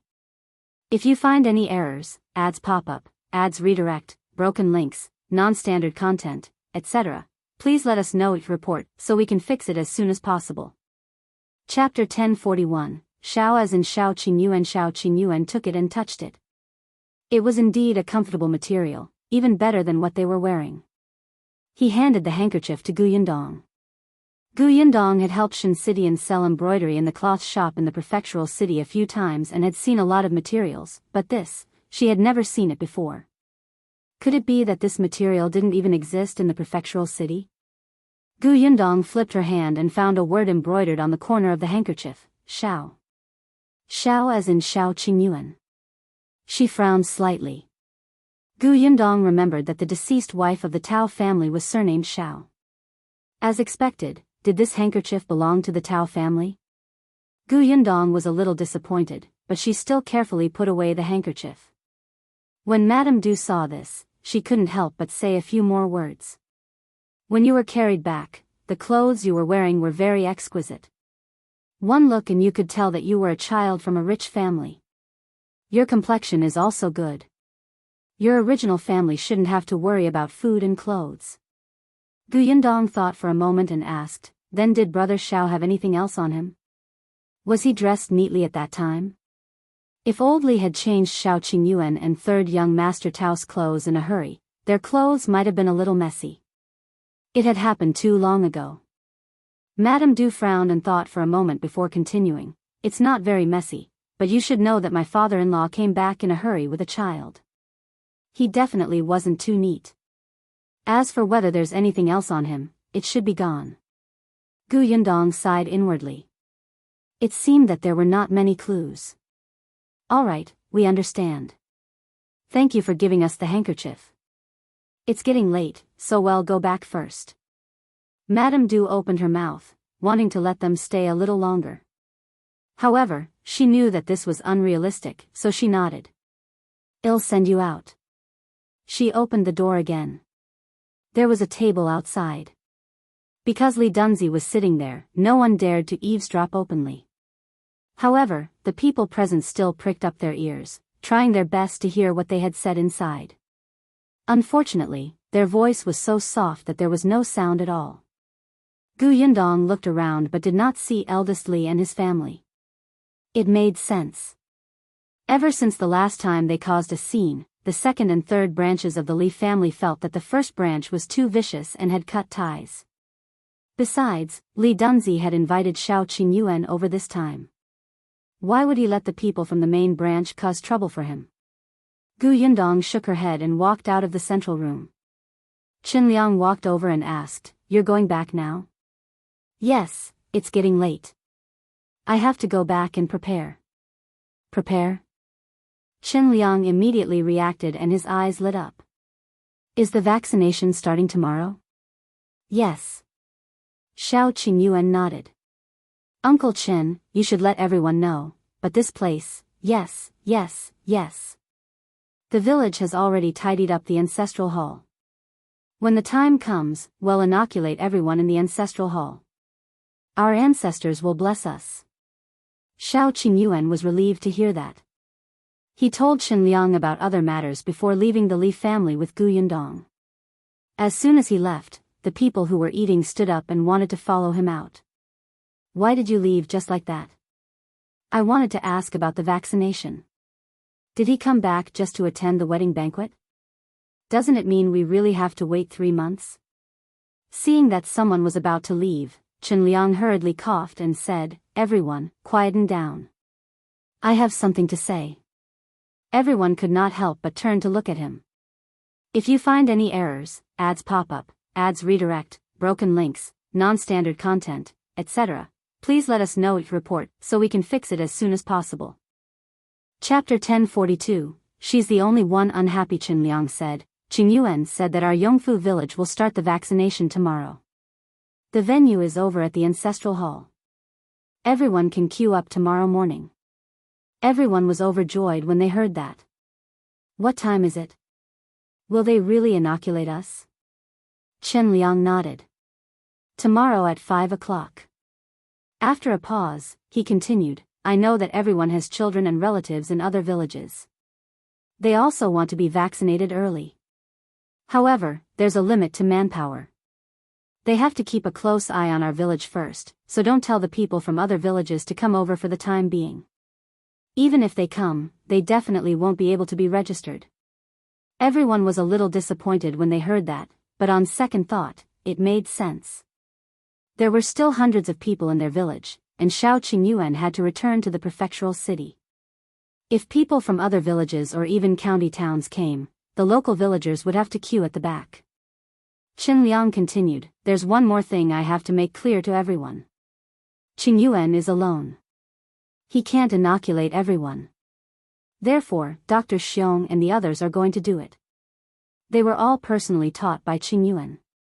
Someone was immediately dissatisfied. Why can't he do it himself? If something happens to us, Chen Liang suddenly looked at that person and his voice turned cold. Then tell me, who is he going to inoculate? You? Or me? We've already been inoculated. Won't the others have to let him come? Can he handle it alone? Even in the prefectural city, he let those doctors inoculate the commoners. Why is it that when he comes to our Yongfu village, he has to work hard? This inoculation doesn't cost a single cent. If you're unwilling, go to the county city and queue up. You're pushing your luck. The person immediately shrunk his neck and did not dare to make a sound. The others naturally did not dare to say anything else. On second thought, Chen Liang was right. In the past, Shao Qingyuan would have ignored them. Not only did he come back personally, but he also stayed in Yongfu village for a few more days. With him around, they felt much more at ease. Seeing that there was no dissent, Chen Liang heaved a sigh of relief and nodded. After you're done with the wedding banquet, tell the neighbors who didn't come to eat next door to come to the ancestral hall tomorrow morning. Do you hear me? Got it, village chief. After receiving the accurate news, everyone was relieved and finally began to enjoy the wine, meat, and dishes in peace. The only unhappy one was probably Shao, the bride who had finished listening to the entire process in the new room. Were these two crazy? They came to show off on their wedding day. Now, as soon as they left, these people went back to rest early after the wedding banquet. They didn't even make a fuss in the bridal chamber. Her marriage was not lively at all. However, she was the only one who was dissatisfied with the Li family's second branch. The others felt that it was quite good. Thinking that they were going to be vaccinated tomorrow, they all rested early. Therefore, early the next morning, when Xiao was about to get up and serve tea to her in-laws, there was no one at home. Everyone had run to the ancestral hall early to wait. The sky had just lit up, but the entrance of the ancestral hall was already filled with people. Yundong and Shao Qingyuan were not in a hurry. Although they woke up early, they sat in the reception hall and finished their breakfast. Then, they went to Yunshu's room to see him and Yuanji. They had gone to the Li family late yesterday. Firstly, they really wanted to wait for the Li family to finish paying their respects. Secondly, they wanted to inoculate Yunshu and Yuanji first. If you find any errors, ads pop up, ads redirect, broken links, non-standard content, etc., please let us know each report so we can fix it as soon as possible. Chapter 1043, Untrusted Ah Zhu. Yundong had already applied for leave for Yunshu and the rest. They might not be able to go to school for the next few days. However, Qin Wenjing was not in the school now. There were a few students in the school who had already lined up at the county office. After the vaccination, they rested at home. Therefore, even if Yunshu and the others went to school, most of the students were only learning on their own. The two little guys were still asleep and seemed to be in good condition. Yundong was slightly relieved and quietly left the room. Then, the two of them walked towards the ancestral hall. Chen Liang had already opened the door to the ancestral hall. The first to enter were Ah Zhu, Dr. Xiong, and the old doctor from the county medicine shop. The three of them were the ones who would inoculate the locals of Yongfu village. As soon as they entered, the villagers began to line up under Chen Liang's arrangements. However, these people were in dispute as to whose side they should be on. Most of them wanted to line up with Dr. Xiong. After all, Ah Zhu was just a servant in their eyes. He was also young, so how could he know about vaccination? Although the old doctor had already vaccinated a lot of people in the county city, he could not compare to Dr. Xiong, who had come from the prefectural city. However, Dr. Xiong had a bad temper. When he saw the long line in front of him, he immediately slammed the table and glared.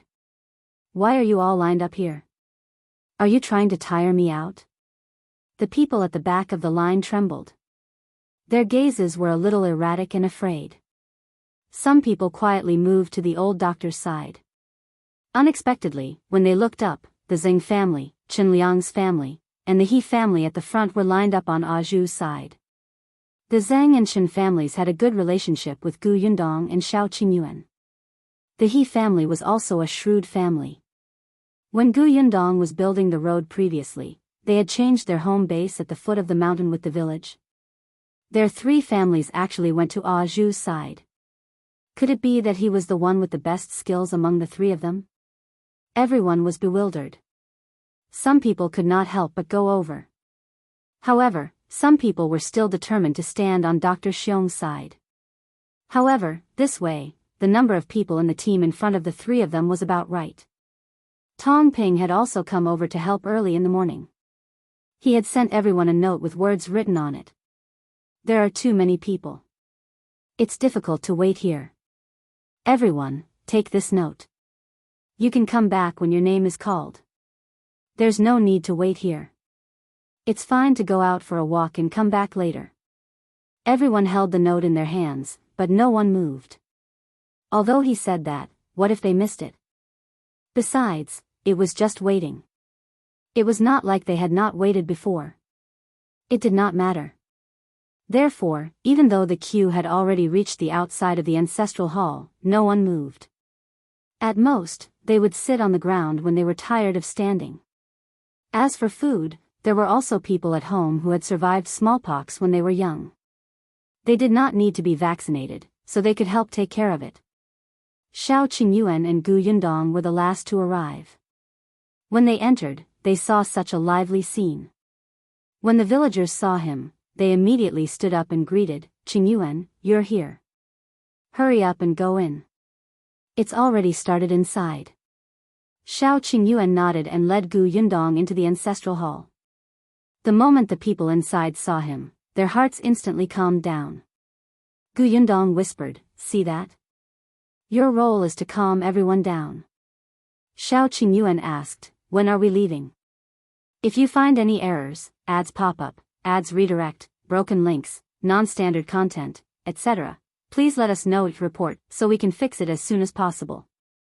Chapter 1044, Ah Zhu and the others changed their names. Gu Yundong looked up at the sky and replied, "About an hour." The news that they had returned to Yongfu village and were vaccinating the villagers today had probably spread. It was fine if the people from the neighboring village found out. With Chen Liang around, no one would make a fuss and insist that Shao Qingyuan vaccinate them. However, that might not be the case for the people in the county. There were many powerful people. They had probably sent people to find out the news of Yongfu village at any time. Shao Qingyuan had appeared in the Li family yesterday and announced the news a little late. Even if the servants sent to find out the news wanted to return to the city to report, the city gate would be closed. They could only wait for the city gate to open this morning before informing their masters. Therefore, even if the people from the county wanted to come to Yongfu village, it would probably take at least an hour. Therefore, Shao Qingyuan and the others were still in the mood to watch Ah Zhu and the others receive the vaccination. Ah Zhu was indeed skilled and was inoculating the He family. He Shanchuan stood beside his wife. When he saw Ah Zhu holding the dagger, he was immediately a little nervous. "Dr. Ah Zhu, my wife is afraid of pain." Later, "Ah Zhu, Dr. Ah Zhu." He raised his head with a serious expression and said proudly, "My name is Shao Quan now. You can call me Dr. Shao." He Shanchuan nodded repeatedly. "All right, Dr. Shao." Ah Zhu was instantly delighted. He was Dr. Shao. How nice was that? Someone beside him asked curiously, why are you called Shao Quan? Not only am I called Shao Quan, but we've all changed our names. The four of us will be one, Wu, Shuang and Quan, one, fully capable of literal and martial arts. Remember, don't call me the wrong name next time. Gu Yundong silently covered her face. Look at how smug you are. The four of them had come up with the names themselves. A few days ago, after Shao Qingyuan and Ah Mao came out of the Million Gold Pavilion, the first thing Ah Go and the others did was talk about changing their names. They originally wanted to call themselves Zhong, Shao, Ren and Yi1, but Dai Zhong, Dai Yi, and the rest of Dai Wenwo's subordinates had got those names. Therefore, after a few days of careful deliberation and racking his brains, he finally thought of the words Wen Wu Shuang Quan. They felt that these words were especially good, especially impressive, and suited Shao Qingyuan's image. Gu Yundong was speechless for a long time. Alright, as long as you're happy. However, Gu Yundong and the others were already used to calling Ah Zhu, so they could not change it for a while. Ah Zhu patiently reminded them, as if he liked this new name very much. When the people beside them heard that Ah Zhu and the others had changed their names, they said regretfully, why did you change your names? Ah Zhu and Ah Shu are so nice to listen to. They're easy to remember and have special characteristics. We country bumpkins like to take cheap names. It's easy to raise them. Ah Zhu, no, I want to be called Shao Quan, Shao Quan. Remember. Gu Yundong and Shao Qingyuan looked at each other and laughed. The cowpox vaccination went very smoothly. After it was done, Shao Qingyuan told them some things to take note of and asked them to go back and rest. After saying it a few more times, everyone remembered it. Fortunately, it was not time for farming yet. 2 days of rest could still be spared. An hour later, someone ran over in a hurry and said loudly, "Oh no, there are a few carriages at the entrance of our village. They seem to be from the county. Are they here to look for Shao Qingyuan and take him away? If you find any errors, ads pop up, ads redirect, broken links, non-standard content, etc., please let us know each report so we can fix it as soon as possible." Chapter 1045. Go hide. The villagers in the ancestral hall were shocked. They're really here? Why are they here so quickly? Someone reacted quickly and said to Shao Qingyuan, "Qingyuan, quickly hide." Yes, yes, yes. Go and hide. If they come and can't find you, they will definitely go back. Well, say that you've already left and returned to the prefectural city. Everyone was talking at once and coming up with ideas. They were worried that Shao Qingyuan would be taken away by those powerful people from the county. Without this man supervising the situation, they could not help but panic. Shao Qingyuan and Gu Yundong looked at each other. It was as they had expected it. Liang also came over to persuade them. Stay away for now. Don't worry, they're here for you. If they can't see you, they can't do anything. Alright, I'll leave this to Uncle Chen. Shao Qingyuan nodded at Ah Zhu and left the ancestral hall with Gu Yundong. The people from the county city came from the main road in carriages, but Shao Qingyuan and the others left through the center of the village. When they arrived at the entrance of the village, they saw Father Tong waiting there with the carriage. As soon as the two of them got into the carriage, they bypassed the main road and took a small path to the county city. Not long after they left, those carriages stopped at the foot of the mountain. When they heard that everyone in the village was at the ancestral hall, they quickly walked towards it. However, when they all arrived, they only saw a few doctors inoculating the villagers. Shao Qingyuan was not around at all. Not only was he not around, but someone also ran over and said that they had just left from another path. Everyone cursed in unison and looked at the people from Yongfu village. After leaving a few people to continue keeping an eye on the situation, they left angrily. The villagers were speechless. They were all prepared to argue and chase them away with hoes and shovels. In the end, they left. There was no sense of accomplishment. Why didn't they persevere? Wasn't there any sincerity? However, after they left, Liang heaved a sigh of relief and continued to organize everyone for the vaccination. The Li family's eldest branch came at this time. Ever since they found out that Shao Qingyuan had seen the emperor and made a great contribution, they had been extremely nervous. They wanted to go to the county city to queue for registration, but they were late. The county office's documents said that they would have to wait at least until 6 months later. 6 months later? How could that be? Therefore, even though they were extremely afraid, it was rare for the village to start cowpox vaccination. They had been holed up at home for half a day. When they heard that Shao Qingyuan had left, they finally braced themselves and came out. They looked at the villagers in front of them who were being vaccinated. There were a total of 3 teams. They definitely did not dare to line up with Ah Zhu's team. If he did anything during the vaccination, their family might lose their lives. Dr. Xiong had a bad temper, so it wouldn't do either.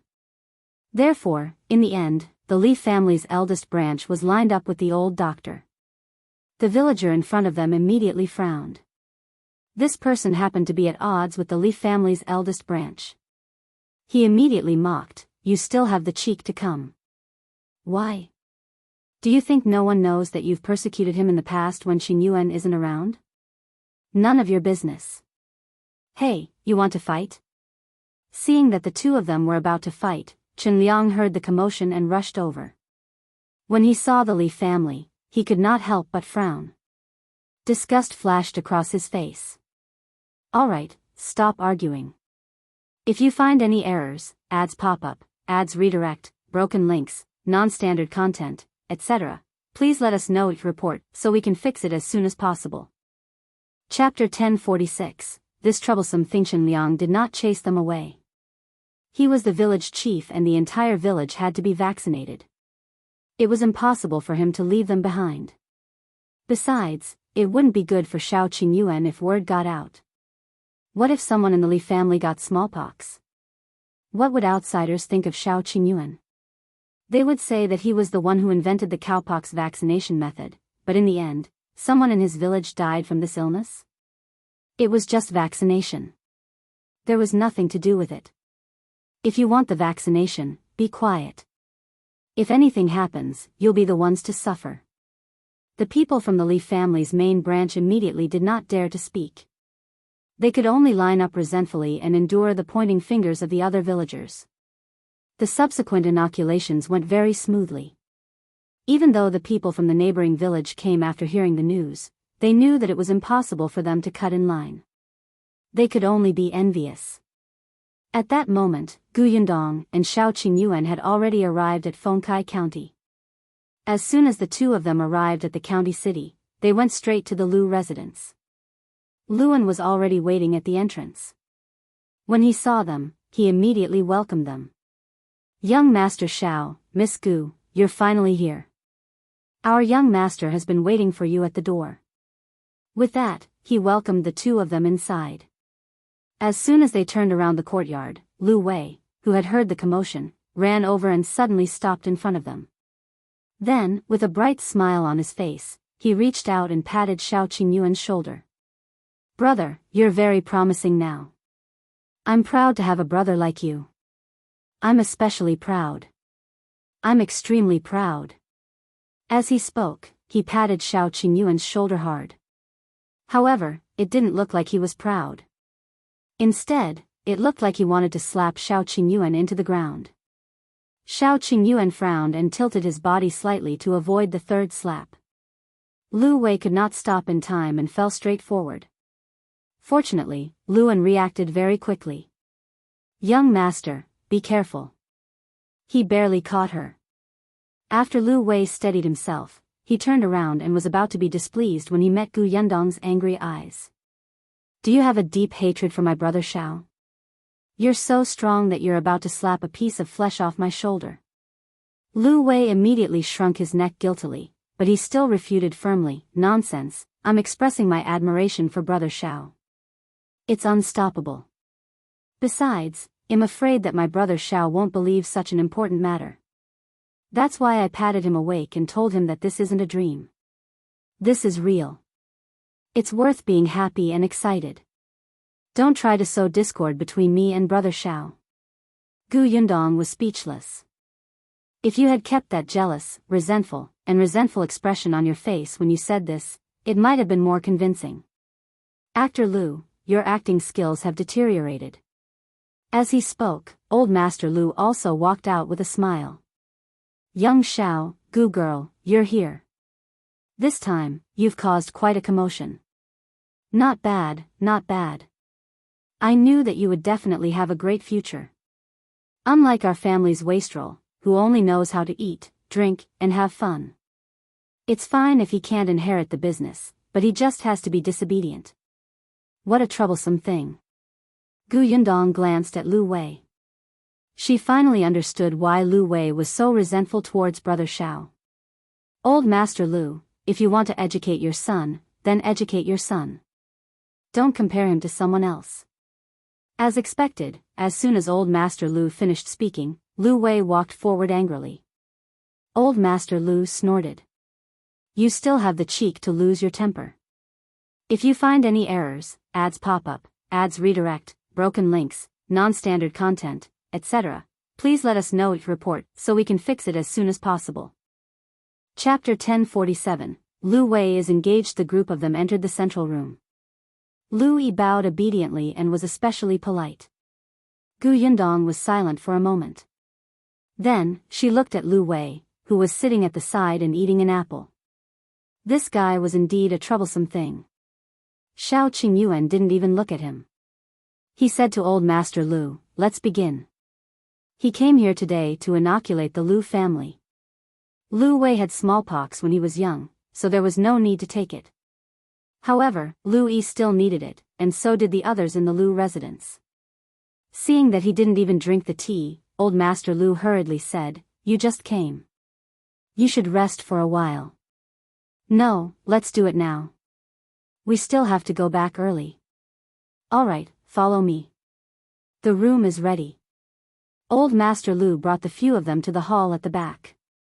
Shao Qingyuan was holding a medical box in his hand. Liu Wei looked at it and clicked his tongue. He truly looks like a doctor. Gu Yundong glanced at him. Liu Wei immediately went to her side and said, look, brother Shao used to be a hunter, then a merchant. Now he's actually a doctor. What do you think he will be in the future? Whatever he will be, it's better than a prodigal son like you. Liu Wei was speechless. Could they still be friends? Didn't he just pat Shao Qingyuan's shoulder twice? A woman who bore grudges. They should be cut off from each other. Shao Qingyuan inoculated Liu Yi, and the others didn't need to wait in the room. They were outside. Old Master Liu took the opportunity to ask Gu Yundong, last time, your father got the county championship. I originally wanted to go to your house to congratulate you, but you went straight to the prefectural city. The prefectural examination is about to begin. Are you confident in getting the prefectural championship? Gu Yundong coughed lightly. Well, I don't know either. It's not important whether he can get the championship or not. My father missed the imperial examination back then. Now, we can treat it as fulfilling a dream. We don't want to give him too much pressure. His happiness is the most important. He'll naturally be happy if he can get the championship. If he doesn't get in, treat it as training. Old Master Liu was stunned. He had never heard of such a thing. However, on second thought, it made sense. Although the Gu family was still poor, Gu Yundong had refined white sugar and given the imperial court such great benefits. It was said that the emperor had sold the white sugar to other countries and earned a lot of money. The national treasury was full. With this contribution, if she had the heart, she could even get the emperor to reward her with a county lord position. Furthermore, Shao Qingyuan had developed a medical procedure for the vaccination of smallpox. It was also a huge matter that benefited the country and the people. Just these two things alone made the Shao family and the Gu family look good in front of the emperor. If Gu Dajiang were to get into the capital in the future, regardless of his ranking, he would attract the attention of high-ranking officials and nobles. When Old Master Liu thought of this, he stopped asking about this matter and thought about her marriage with Shao Qingyuan. Isn't it time to put your wedding on the agenda? after my father finishes the examination. Gu Yundong was still a little embarrassed. Old Master Liu was overjoyed. Then it will be soon. In that case, I should prepare a big gift now. It's good, at least it's faster than our Liu Wei. Gu Yundong was about to nod, but then she was stunned. What he meant was, she suddenly looked at Liu Wei, who was eavesdropping on their conversation. You're engaged. When did this happen? Why didn't she know? Wasn't he hiding in the prefectural city to avoid old Master Liu's blind date? Now, he finally surrendered? Old Master Liu laughed. Yes, it's finally settled. If you find any errors, ads pop up, ads redirect, broken links, non-standard content, etc., please let us know it report so we can fix it as soon as possible. Chapter 1048. Let Gu Yundong accompany me. Gu Yundong was about to ask which family it was when he saw a servant coming to look for Old Master Liu. Old Master Liu could only instruct Liu Wei to entertain Gu Yundong before he left in a hurry. Only the two of them were left in the central room. Gu Yundong suddenly looked at him with a burning gaze. Liu Wei felt uncomfortable under her stare. After a long while, he waved his hand and said, all right, I'll tell you. I'm indeed engaged. It happened a month ago. My father set it up for me. Which girl? Miss Zhang. Liu Wei was very dissatisfied. I don't know what medicine my father took, but he insisted on finding me a fierce wife. You don't know, but that Miss Zhang is especially fierce. I'm afraid of her. Gu Yundong was speechless. There was nothing she could do about this. Liu Wei looked like he had nothing left to live for. My father doesn't listen to me at all. He insists that I'm jumpy and that I have to find a wife who can control me. Then how can I live in the future? Gu Yundong wanted to laugh, but she tried her best to restrain herself. Forget it. He was already in such a miserable state. It was not good to laugh at him. However, they were still friends, so she asked a few more questions. Have you seen Miss Zhang? Do you have any feelings for her? I've seen her. She looks alright, but she's fierce and domineering. I don't like this at all. Gu Yundong frowned. But this was how it was like for a man and a woman to get married these days. Since they were already engaged, it meant that old Master Liu had made up his mind. However, for old Master Liu to take a fancy to her, that girl must have something outstanding that he admired. However, Liu Wei was very against this Miss Zhang now. Then, just as Gu Yundong was thinking about it, old Master Liu rushed back. Unexpectedly, the first thing he said when he returned was to Liu Wei. A servant came to the Zhang family and said that they had obtained a wild deer. Young Master Zhang has held a banquet and invited you to join in the fun. What's there to hold a banquet for? I don't even want to eat anymore. I'm not going. Liu Wei refused without hesitation. Old Master Liu was furious. Who asked you to eat deer? I asked you to meet Miss Zhang. All the more reason for me not to go. I don't like her. Old Master Liu looked around, looking like he was looking for a stick. Seeing this, Liu Wei hurriedly jumped up and hid behind Gu Yundong. Father, you, don't be rash. You're really an idiot. If you don't like her, you should meet her even more often. Wouldn't you like her if you talked to her more often? Let me tell you, I'm already tolerant enough of you. I even let the two of you cultivate your relationship before marriage. Don't be ungrateful. As he spoke, old Master Liu's breathing began to quicken. His face turned red, and he looked like he was about to faint. Liu Wei panicked and quickly said, Okay. I'll go, alright? However, he made a request. Let Gu Yundong accompany me. Gu Yundong, no, I'm not here. You can't see me. Old Master Liu frowned. Liu Wei said anxiously, Father, didn't you say that she has good taste? Then let her go to the Zhang family with me and see if that Miss Zhang is good. If she agrees, I'll marry her and won't make a fuss in the future, okay? Gu Yundong? What does it have to do with me? Am I wrong to have good taste? I'm just a bystander. Liu Wei, you fool. Can't you tell that your father is acting? However, Old Master Liu's eyes lit up. He nodded and said, all right. If you find any errors, ads pop up, ads redirect, broken links, non-standard content, etc., please let us know it report so we can fix it as soon as possible. Chapter 1049. It's too difficult. What's alright? Did you ask for my opinion? Do you think I don't exist? Yundong smiled. I don't think it's appropriate. I'm an unmarried woman. If I follow Liu Wei to the Zhang family to look for Miss Zhang, others will think that I have something to do with Liu Wei. If Miss Zhang misunderstands something and thinks that I deliberately came to provoke her, wouldn't I have done something bad out of kindness? Unexpectedly, Old Master Liu waved his hand and said, it's fine. I'll let Yenner accompany you. When the time comes, just say that you're Yenner's friend and Yenner brought you there. Liu Yen was Liu Wei's elder sister.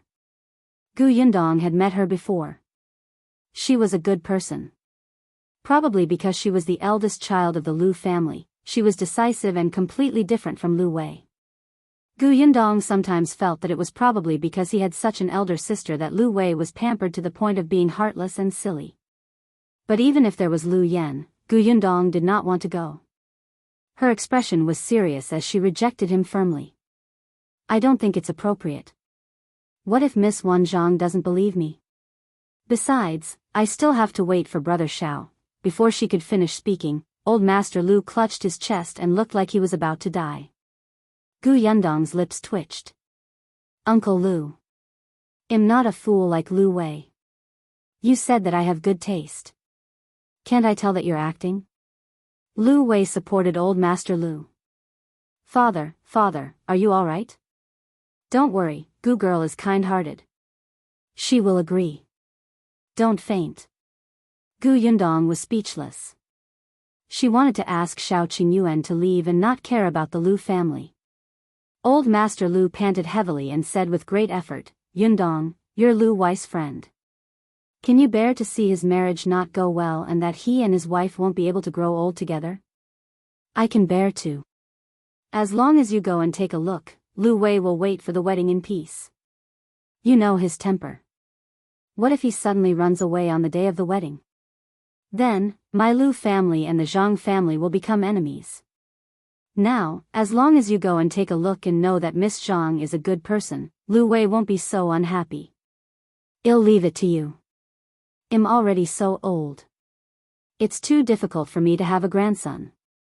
Just do me a small favor on account of uncle taking care of you. Yundong looked up at the sky and sighed in his heart. He really owed them. Since Old Master Liu had said so, her conscience would hurt to death if she did not go. Okay, I'll go, okay? Old Master Liu immediately stood up and nodded with a serious expression. Thank you. Yundong was already numb when she saw how energetic he was. Old Master Liu then turned to Liu Wei and said, when you pass by the Sun family later, pick up your sister and go to the Zhang family together. The Sun family was the family that Liu Yan's husband belonged to. Liu Wei nodded. I understand, father.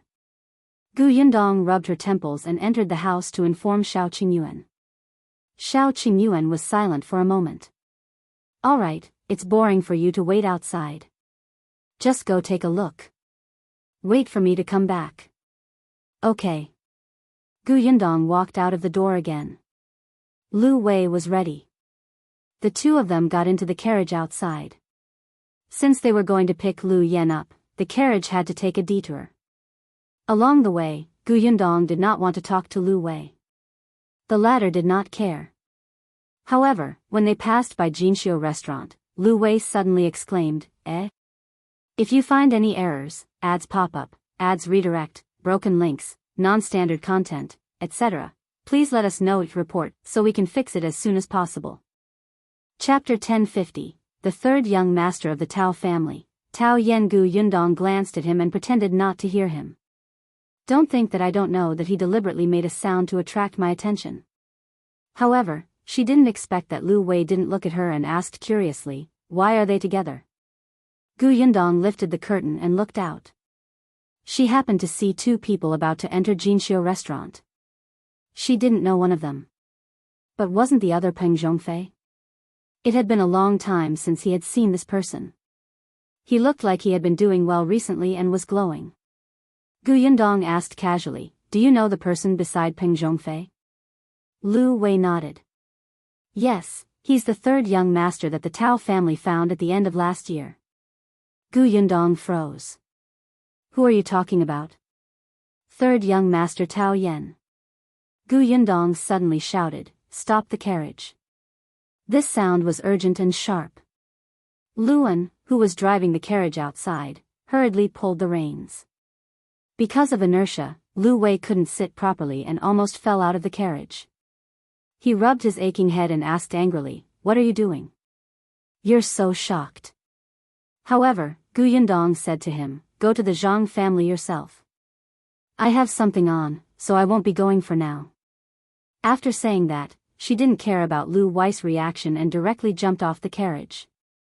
Liu Wei was stunned and hurriedly got off the carriage. When he looked up, he saw Gu Yundong rushing towards Jinxiu restaurant. He hurriedly asked Luan to drive the carriage to the side to rest, then quickly caught up with Gu Yundong. The two of them entered Jinxiu restaurant one after another. Liu Wei had just caught up with her and happened to hear her asking the shopkeeper, "Which room are young Master Peng and young Master Tao in?" The shopkeeper was stunned. He naturally knew Gu Yundong, but, fortunately, Liu Wei came over immediately. "Hurry up and tell her, which room are they in?" The shopkeeper immediately replied, "In the bamboo room." "Thank you," Gu Yundong said and quickly walked upstairs. After going up 2 flights of stairs, she saw that Liu Wei had also come over. She immediately frowned and said, "Why are you following me?" "I have something urgent to do." "You can go to the Zhang family first. As for seeing Miss Zhang, you can wait for an opportunity next time." "Hey, the Zhang family's matter is not urgent. What are you busy with?" Liu Wei was excited. "Is it related to Peng Zhongfei and Tao Yen?" "It'll help you. I can beat or trick anyone." As he spoke, he even started to roll up his sleeves. Gu Yundong's mouth twitched. "No, I just have something to ask." "Hurry up and leave." Liu Wei raised his neck and refused resolutely. "I promised father that we would go out and return together. How can I leave you here alone? If it weren't for the glow of gossip on your face, would have believed your righteousness." Gu Yundong had no choice. She could not be bothered to argue with him and simply let him be. She turned around and walked upstairs again. Liu Wei was satisfied. He walked quickly and even led the way. "The bamboo room is over here. Please." When he reached the door, he raised his hand and knocked. Peng Zhongfei's voice came from inside. "Who is it?" "Me." Liu Wei's voice was very recognizable. Peng Zhongfei immediately recognized it. He immediately smiled and opened the door. "Young Master Liu, it's been a long time. Come in, come in." "It's just nice." Halfway through his sentence, he saw Gu Yundong standing behind Liu Wei. The smile on Peng Zhongfei's face froze instantly. He looked at her in disbelief. You, if you find any errors, ads pop up, ads redirect, broken links, non-standard content, etc., please let us know to report so we can fix it as soon as possible." Chapter 1051, Almost a Ghost. Gu Yundong was very unhappy. Why did he look as if he had seen a ghost? Wasn't she beautiful? Wasn't she at the prime of her youth? What a bad taste. Peng Zhongfei quickly composed himself and looked at Gu Yundong with a dry smile. "Miss Gu, so it's you." He smiled brightly on the surface, but he was crying inside. Every time he saw Gu Yundong, he would be unlucky. It was not easy for him to recover. Over the past year, his family had not been in much trouble. His days were colorful, but she suddenly appeared. He felt like something was going to happen again. Peng Zhongfei looked at Liu Wei with dissatisfaction and asked angrily, "What are you doing here?" "Liu Wei, hey, why did your expression change so quickly?" Wasn't he just inviting me in to eat, drink, and be lively? What the hell? The three of them were staring at each other outside the door when Tao Yan, who had been waiting in the room, walked out. He naturally knew Liu Wei and immediately greeted him. So it's young Master Liu. Are you also here to eat? It's rare to meet you. Do you want to eat together? But in the blink of an eye, he saw Gu Yundong and immediately felt a little embarrassed. He did not know Gu Yundong. When he saw her standing with Liu Wei, he thought that she was his relative or cousin. If it was a family gathering, it would be difficult for him to invite them. However, Liu Wei didn't feel embarrassed. He immediately pushed Peng Zhongfei away. Okay. But let me make it clear first. Although this is my restaurant, you have to treat us to this meal. Peng Zhongfei's mouth twitched and he looked at Gu Yundong. The latter also walked in very naturally without even being polite. Peng Zhongfei only felt a toothache. He could only sigh secretly and turn around to close the door of the room. There was only one pot of tea on the table in the room. Perhaps it was because Gu Yundong and the others had arrived quickly that Peng Zhongfei and the rest did not have time to order the dishes. Tao Yan was stunned, especially when he saw Gu Yundong enter. It was Liu Wei who introduced them. This is Gu Yundong, my sister. Gu Yundong glanced at him. You really know how to take advantage of others. Tao Yan's eyes widened in surprise when he heard Gu Yundong's name. This was that girl from the Gu family. He quickly cupped his hands and said, I've heard a lot about you, but I haven't had the chance to meet you. I didn't expect to meet you today. This was the first time Gu Yundong had seen Tao Yan. This person was a little short, at least shorter than the other two young masters of the Tao family. However, this guy's appearance was the one that resembled Master Tao the most. At a rough glance, they were at least 50 to 60% similar. He seemed to have a good personality. Moreover, he had just been recognized by the Tao family not long ago, but he could become friends with a famous profligate's son like Peng Zhongfei, who looked down on others and thought that he was the best playboy in the county city. He was quite thoughtful to drink tea and eat calmly. Seeing her, Tao Yan's attitude was also very respectful and polite. He didn't ignore her just because she was a woman. Just a glance was enough to make people have a good impression of him. Gu Yundong smiled and nodded. I didn't expect third young Master Tao to know about me. It's my honor. Miss Gu is too humble. Previously, after I was recognized by the Tao family, there was a welcome banquet at home. My elder brother even said that he would invite young Master Shao and Miss Gu over. I didn't expect the two of you to not be in the county city. That's why I didn't have the privilege to see you. Gu Yundong was surprised, but seeing that he was not afraid to mention his background, it was convenient for her. If you find any errors, ads pop up, ads redirect, broken links, non-standard content, etc., please let us know your report so we can fix it as soon as possible. Chapter 1052, How did you find her? Then I can only congratulate third young Master Tao for acknowledging his ancestors and reuniting the family. Gu Yundong held a cup of tea and toasted him. Tao Yan quickly picked up his teacup and drank it. Thank you. Speaking of which, third young master has come to the end of his suffering. His good days are all in the future. Gu Yundong pretended to speak casually. By the way, did you catch the human trafficker who took third young master away? In my opinion, such a person is the most detestable. He specializes in doing such heartless things. He destroys other people's lives and families. I hate such people the most.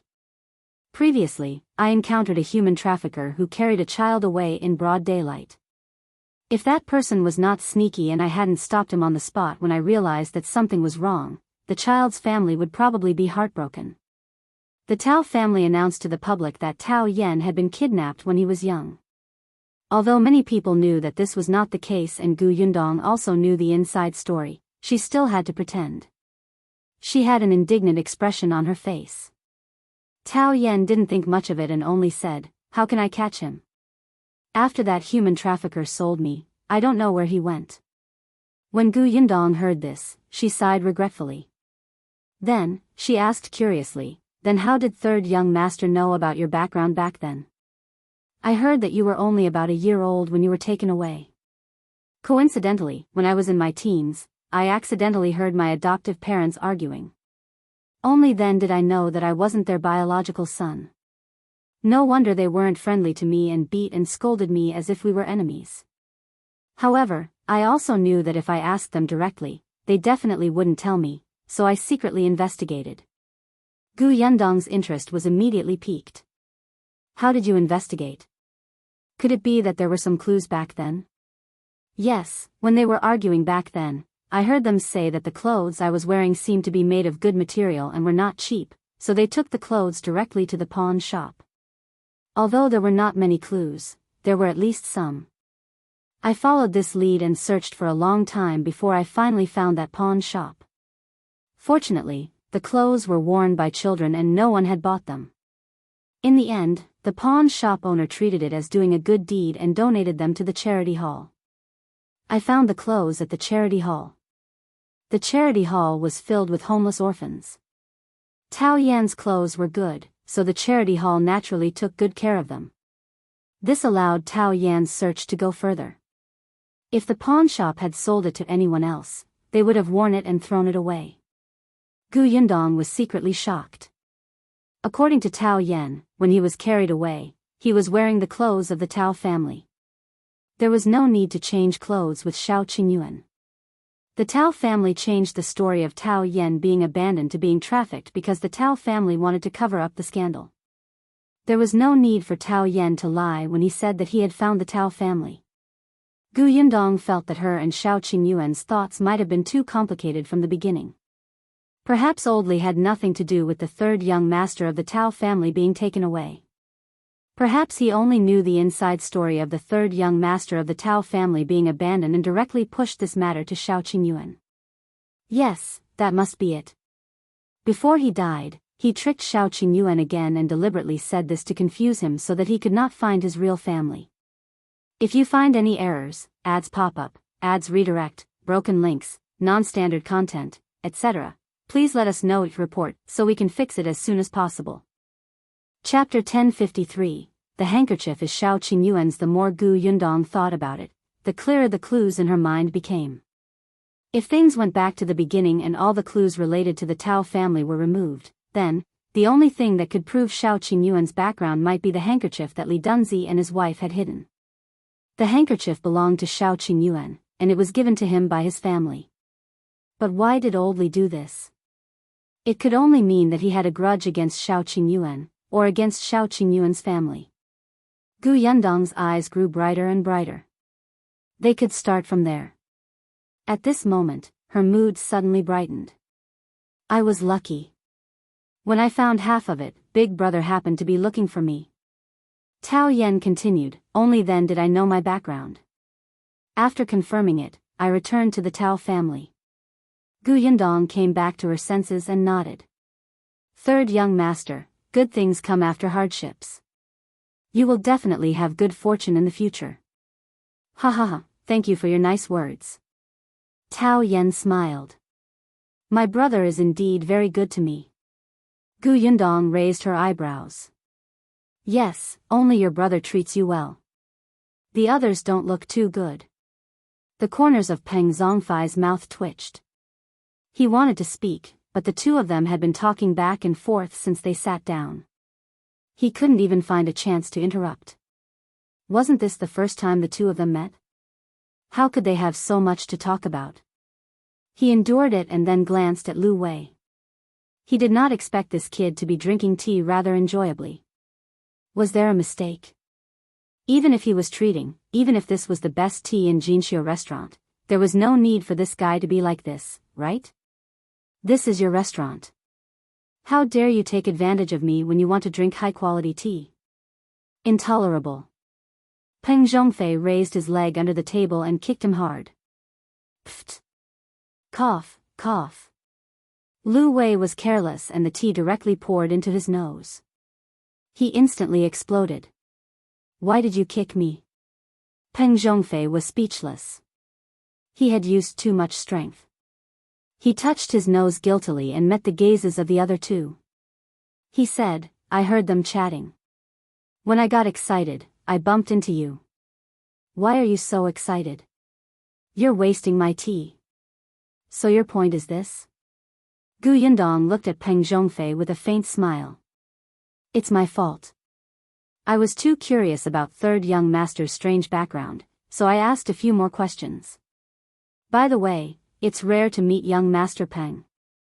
I happen to have something to ask you for help with. Peng Zhongfei widened his eyes. What do you need my help with?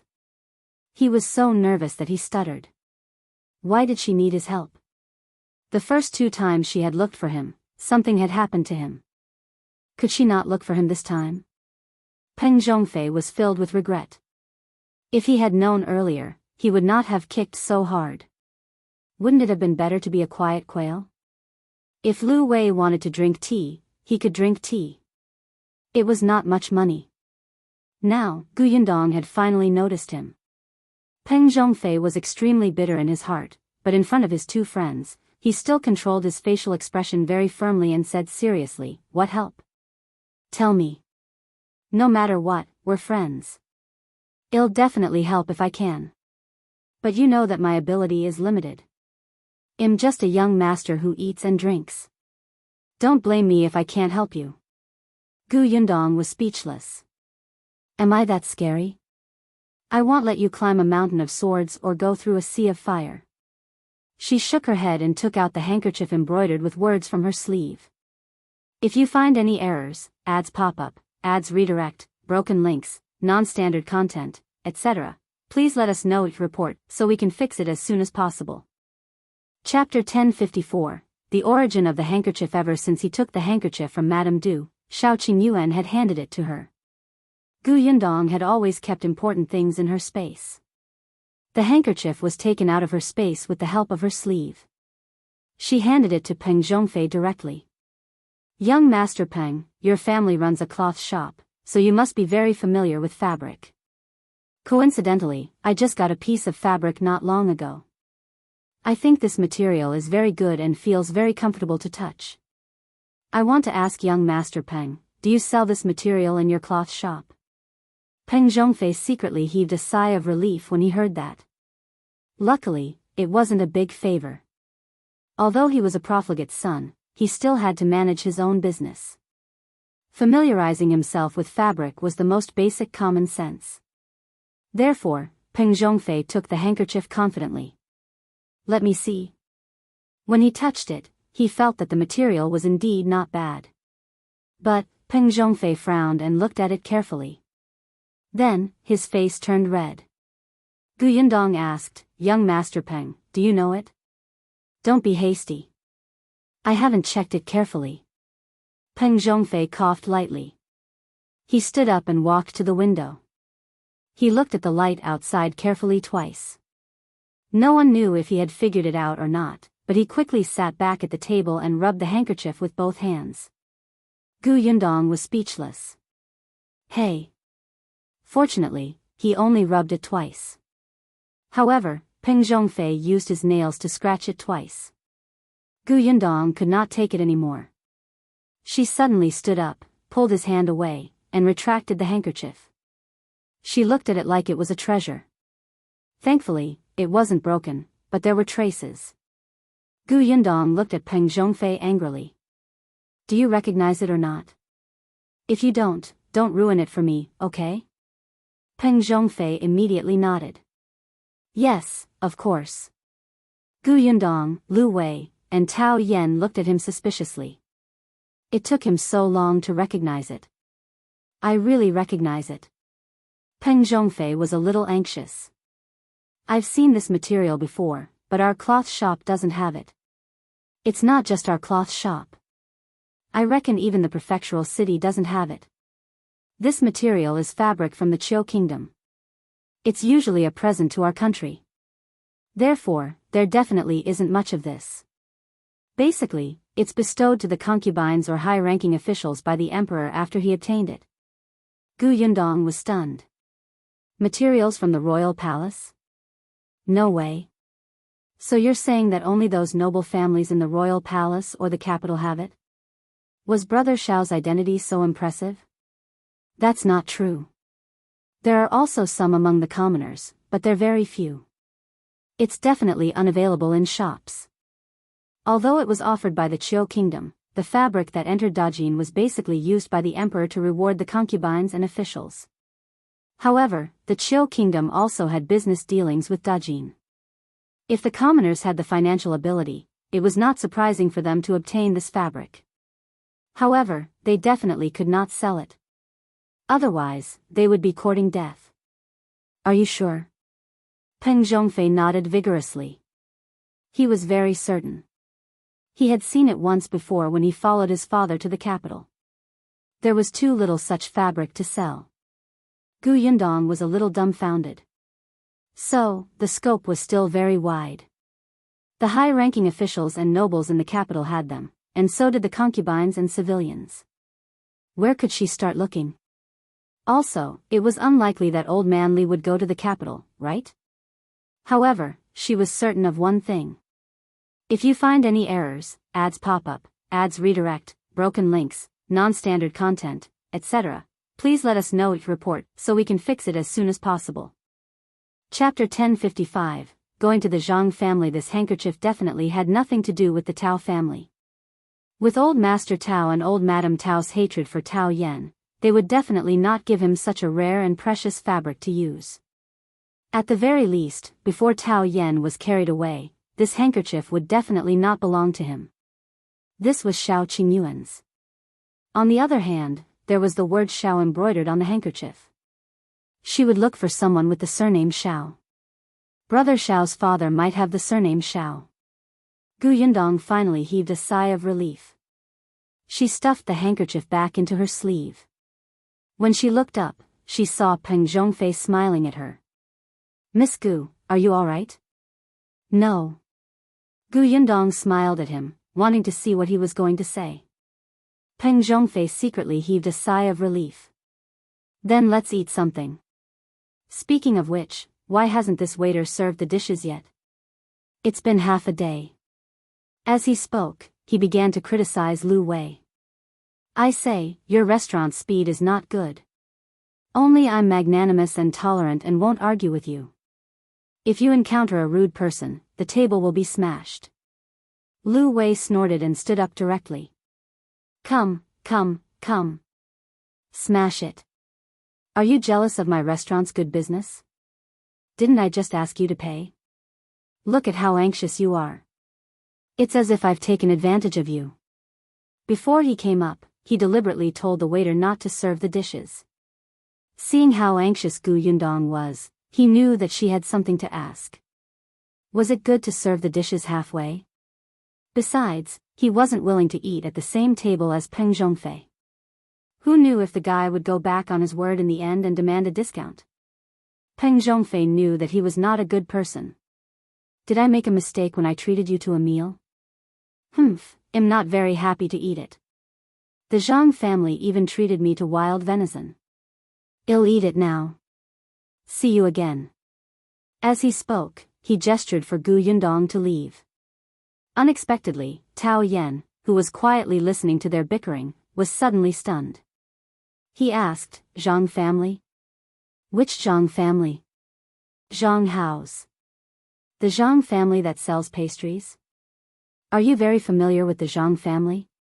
Liu Wei waved his hand. No, it's just business dealings. Tao Yan stopped talking. Gu Yundong took a few more glances at him, feeling a little puzzled. Unfortunately, before she could ask, Liu Wei urged her to leave quickly. As soon as he went out, Liu Wei snorted and asked the waiter to serve the dishes to Peng Zhongfei and the others. At the same time, he reserved a room to eat. Gu Yundong grabbed him. We're eating here? Aren't we going to the Zhang family? Are we? It's already so late. There's no point in going. I just didn't want to eat with Peng Zhongfei, so I came out on purpose. Liu Wei said happily, but Gu Yundong was silent for a moment before saying, let's go to the Zhang family. She was a little concerned about Tao Yan's hesitation just now. Liu Wei's brows were tightly knitted. It's all right. If my father asks, just say that I refuse to go. Hell just hit me. But Gu Yundong had already walked downstairs. But I suddenly want to eat venison. Liu Wei, why would a woman like you be so interested in venison? Don't you know that's what it was supposed to enhance manhood? At the thought of this, Liu Wei blushed. Seeing that Gu Yundong was about to leave the house, she quickly chased after him. Luan was still waiting outside. When he saw them come out, he finally heaved a sigh of relief. When the two of them got into the carriage and walked back to the Sun family, Gu Yundong asked, Peng Zhongfei and the others don't know about your engagement with Miss Zhang? Otherwise, why would they ask about his relationship with the Zhang family? If you find any errors, ads pop up, ads redirect, broken links, non-standard content, etc., please let us know to report so we can fix it as soon as possible. Chapter 1056, Is this what Liu Wei called ferocious? Liu Wei pursed his lips. If even you don't know, how would they know? Gu Yundong raised an eyebrow at him. Liu Wei said lazily, this is my request. I can get engaged, but they can't tell anyone. My father is afraid that if I'm forced into a corner, it'll run away without a trace, so he agreed. You know that I'm not satisfied with this marriage, but my father insists that I interact with Miss Zhang. He seems to be certain that he'll definitely like her. It can also be considered to be giving each other a way out. If I still don't want to get married to Miss Zhang, he'll silently cancel the engagement. It won't ruin her reputation. The Zhang family doesn't object to your request? Liu Wei said, there's a problem with the Zhang family's business. With the help of the Liu family, they naturally won't object. However, Miss Zhang is very angry. She's also fierce. Every time she sees me, she acts like she's the boss and I can only prostrate on the ground. This description was really indescribable. As the two of them spoke, the carriage stopped in front of the Sun family's house. Liu Wei asked Gu Yundong to wait in the carriage while he jumped out. Not long after, he returned with Liu Yan. Gu Yundong and Liu Yan had met twice. Although they were not as familiar as Liu Wei, their relationship was not bad. She sat next to Gu Yundong and said, I heard from Liu Wei that this kid is too insensible. My father is also messing around and I have to trouble you to make a trip. It's all right. I'm friends with Liu Wei. I'm also very curious about his fiancée. Gu Yundong smiled. Sister Liu, are you familiar with Miss Zhang? I've met her twice, but I can't say that I'm familiar with her. Although they were both young ladies from wealthy families in the county, Liu Yan was 7 or 8 years older than Miss Zhang. When she was still a girl, Miss Zhang was just a little bean. Later on, she married someone and gave birth to a child. She could not play with Miss Zhang. Although they had met twice, it was actually in a hurry. Gu Yundong nodded. She knew what was going on. The Zhang family was really quite far from the Liu family. One was in the south and the other was in the north of the county. When the carriage stopped at the entrance of the Zhang family's house, a servant was waiting anxiously outside. When he saw Liu Wei coming down, he hurriedly ran over. Young Master Liu, you're finally here. Our young master is waiting for you. Before he could finish speaking, he saw Liu Yan and Gu Yundong coming out. He was stunned for a moment. Mrs. Sun? Liu Yan smiled. I happened to come home to see my father. When I heard that you had a wild deer, I couldn't help but come over to join in the fun. Why? Am I not welcome? The servant suddenly came back to his senses. No. This way, please. I'll get someone to tell Miss now. Liu Yan nodded, and the three of them followed the servant into the Zhang family. Compared to the Liu family, the Zhang family was indeed smaller. However, it was still a big family in Fengkai County and looked very rich. When they reached the front yard, Liu Wei separated from them. The servant led him to the left. On Gu Yundong's side, a maidservant led the way. After walking for a while, she suddenly heard a hearty voice. Sister Liu, you're here? As soon as the woman finished speaking, Yundong saw a figure walking over quickly. She was wearing a light pink dress, and the pearl hairpin on her head swayed as she walked. She looked a little cute. She had a bright smile on her face and 2 dimples on both sides. It was obvious that she was a sweet girl. Is this the ferocity that Liu Wei spoke of? If you find any errors, ads pop up, ads redirect, broken links, non-standard content, etc., please let us know your report so we can fix it as soon as possible. Chapter 1057, Miss Zhang. Zhang Jiao. Miss Zhang quickly stood in front of Yundong and the other woman. The dimples on her face were especially eye-catching and playful. She smiled and held Liu Yan's arm. Unexpectedly, she saw Yundong standing at the side. Zhang Jiao blinked in surprise. This is... Look at me, I almost forgot to introduce you. This is Yundong, Miss Gu. Liu Yan smiled and said to Yundong, this is Miss Zhang, Zhang Jiao. Zhang Jiao was stunned. She looked at Yundong in confusion. Miss Gu? Is she from the Gu family in the north of the city? As far as she knew, there was only one family in the county with the surname Gu. However, she had seen the girl from that family before. Why did Yundong look so unfamiliar? A trace of embarrassment flashed across Liu Yan's face as she said in a low voice, no. Yundong, on the other hand, was very calm. I have nothing to do with the Gu family in the north of the city. I'm just a country girl. I happen to know Sister Liu, so I followed her out to see the world. Zhang Jiao was stunned. She sized Yundong up from head to toe for a while before saying, Miss Gu doesn't look like a country girl at all. With her appearance and bearing, I would believe that she's the daughter of an official. Ha ha ha. Liu Yan covered her mouth and laughed. You know how to talk. Zhang Jiao was displeased. I'm telling the truth.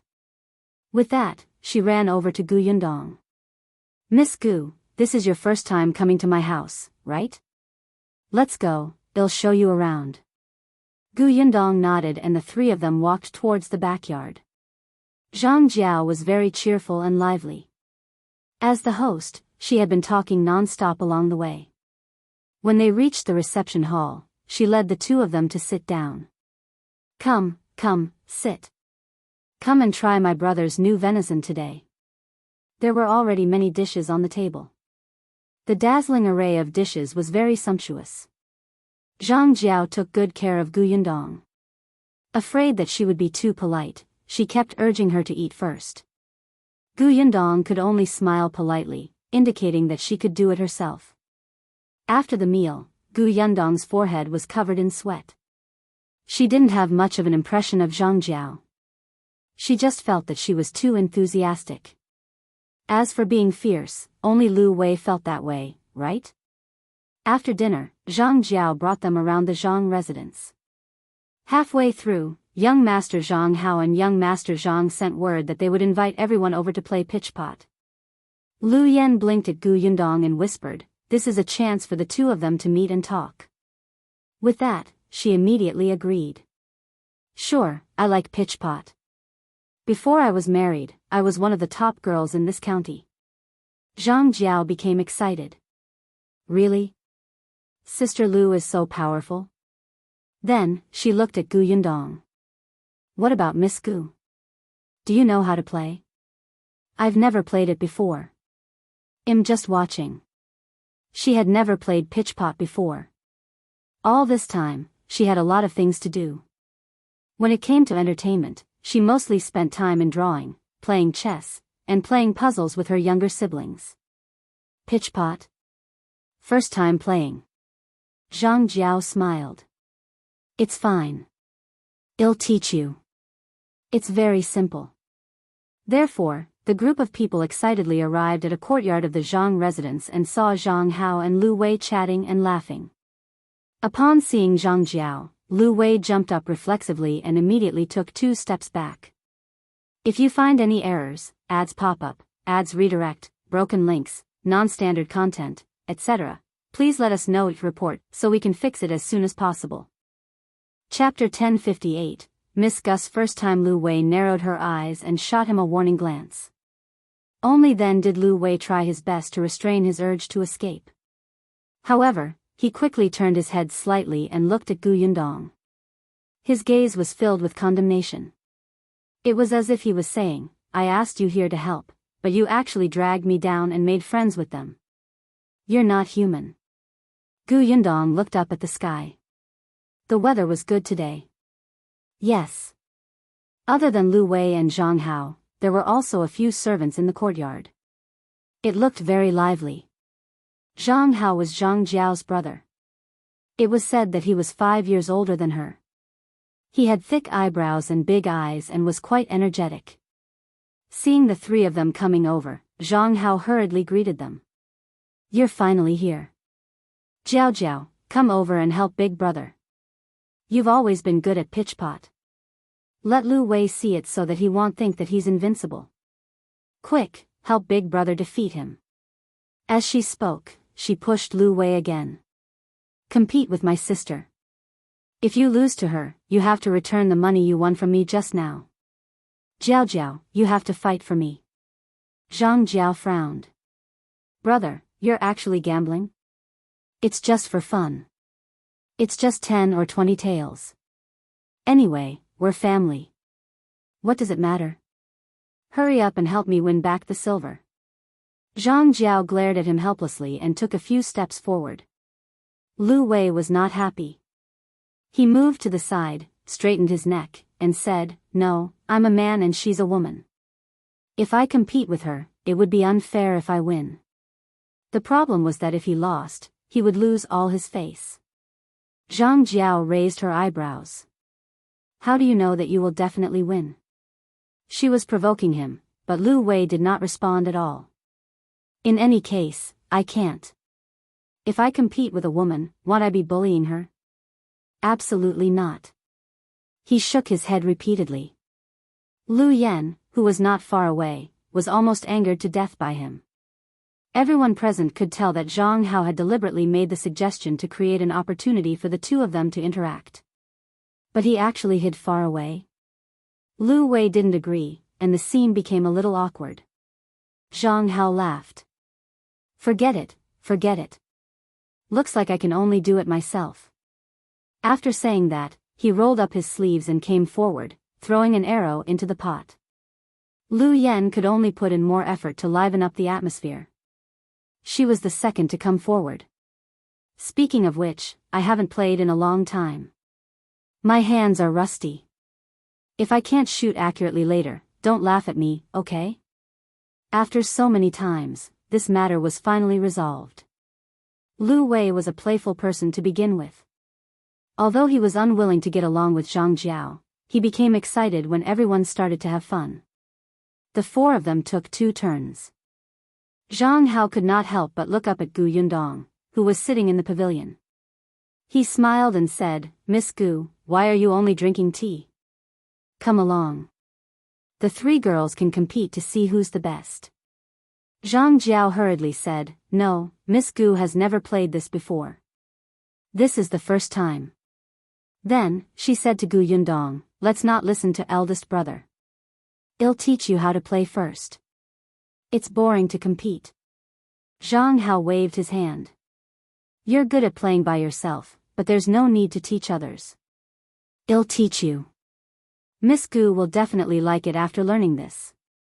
Next time, you don't have to sit there alone and be bored. Liu Wei frowned. Why were the 2 of them joining in the fun? The Gu girl was not familiar with them. What was there to teach? If you find any errors, ads pop up, ads redirect, broken links, non-standard content, etc., please let us know each report so we can fix it as soon as possible. Chapter 1059, Gu Yundong crushes them. He was here, and Big Sis was here. Was it their turn? Liu Wei jumped into the pavilion in 2 or 3 steps. Ignore them. Just sit here and eat snacks and drink tea. Speaking of which, their snacks are not bad. After all, they were in the snack business. Gu Yundong was silent for a moment before saying in a low voice, I remember you telling me in the carriage when you came. You once told Miss Zhang my name, right? Liu Wei nodded, but he looked confused. Yes, why? Yundong smiled. Nothing.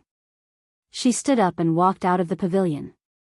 She didn't know if the two siblings saw that Liu Wei's attitude toward her was different, but they looked a little unhappy now. Liu Yan couldn't help but hold her forehead. This silly little brother. Yundong walked in front of Zhang Hao and took out an arrow from the basket beside him. He said, "There's no need to teach me. I saw that you guys played 2 rounds just now and have roughly learned it." Zhang Hao quickly came back to his senses and said with a smile, "It's not something that can be learned just by looking at it. You don't know, although this pitch pot looks simple, it requires agility.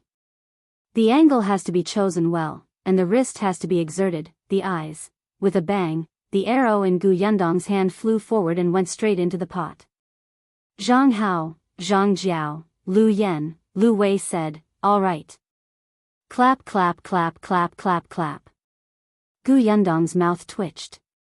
Zhang Hao, who was beside him, quickly applauded. "Miss Gu is too awesome. She must have been lucky." Yundong picked up another arrow and threw it in with a bang. "Good." Liu Wei continued to cheer excitedly.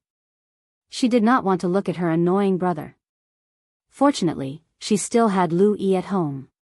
If he could inherit the family business in the future, the Liu family would not be declined just like that.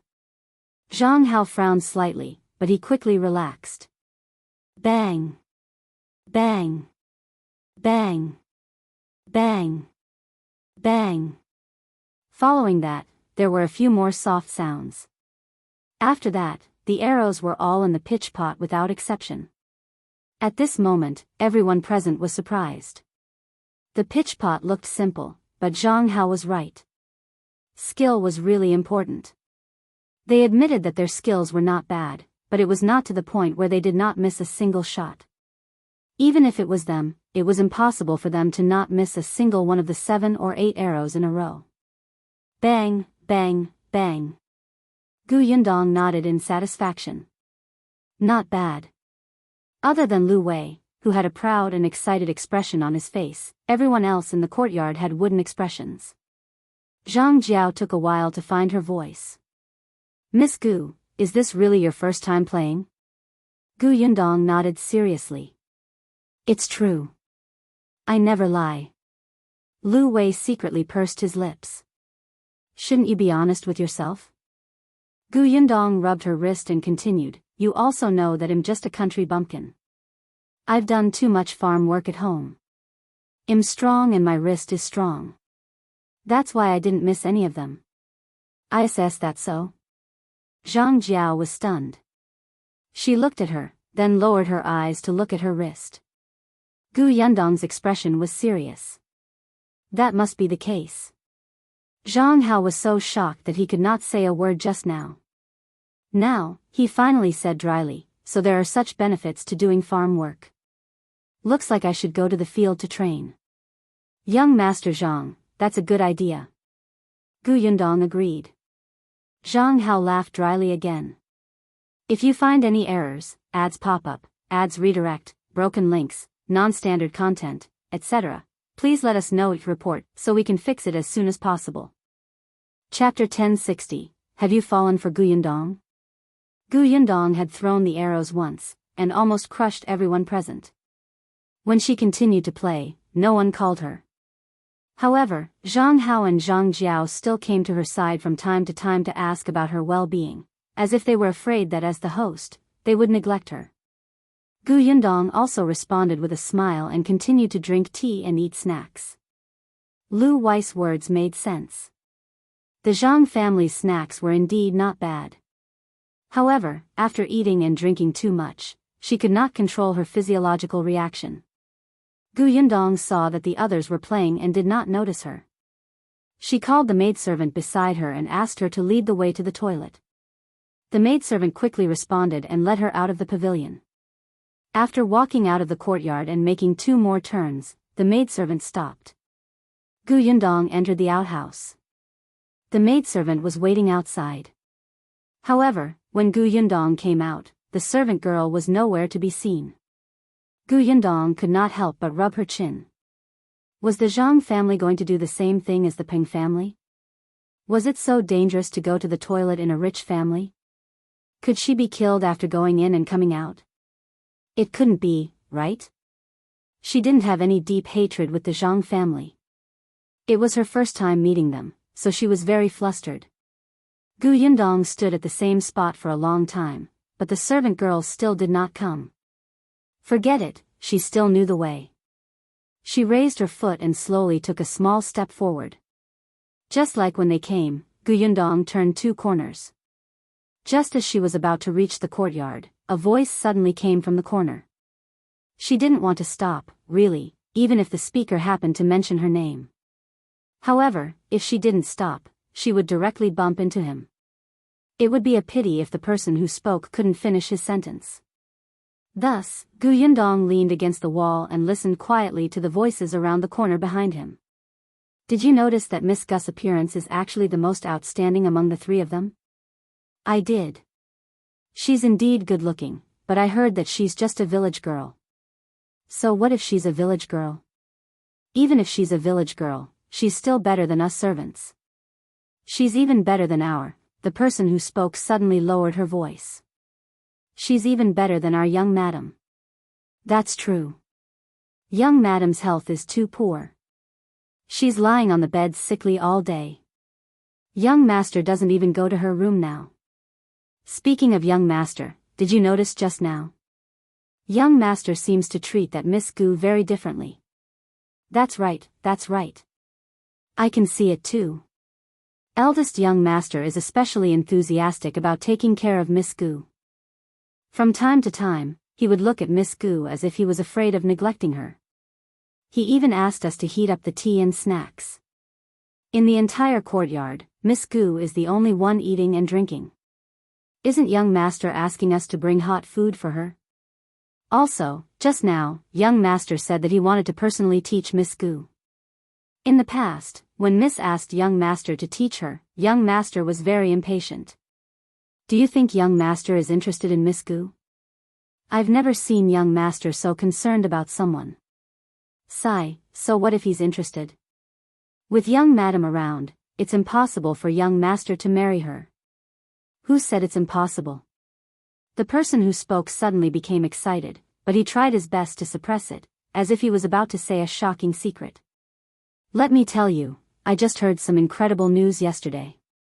If you find any errors, ads pop up, ads redirect, broken links, non-standard content, etc., please let us know your report so we can fix it as soon as possible. Chapter 1061, Solicitous, What News? Didn't young madam vomit blood yesterday? Dr. Liu came to the residence to treat her. At that time, he comforted young madam and said that she was fine as long as she took her medicine on time. However, the moment she went out, she sighed at young master and said that young madam probably doesn't have many months to live. What? The person who heard this exclaimed and quickly covered her mouth. She asked softly, are you serious? It's true. At that time, I was leading the way for Dr. Liu and happened to hear it. Young master gave an order on the spot not to let anyone know. It was because you were close to me that I told you. I promise I won't say it. But this way, young master might also marry Miss Gu. I think it's possible. Young master is very concerned about Miss Gu. That's not right. If young madam is really gone, young master will have to wait at least a year or 2 before he remarries. You don't understand, do you? As long as our young master brings Miss Gu into the house before the young madam dies, and then helps her become the young madam, it won't be a big deal. But what? But she's from a small family. Even if our young master likes her and wants to help her become his first wife, master and madam won't agree, right? That's true. Old master and madam would definitely prefer to find a suitable match for young master. Unfortunately, Miss Gu doesn't have any advantage. If she did, our old master would still be easy to talk to. That's right. Back then, young madam's family relied on a pastry recipe to get master to agree to the marriage between the 2 families. Miss Gu doesn't have any recipes. It's useless to say anything more. I am not talking to you anymore. I still have to change the tea. The tea is cold. Then, Yundong heard rustling sounds and the two of them walked further and further away. She closed her eyes slightly and leaned against the wall, wanting to laugh. Did he really treat her as an insensible country girl? She stood on the spot again. As expected, footsteps sounded again after a while.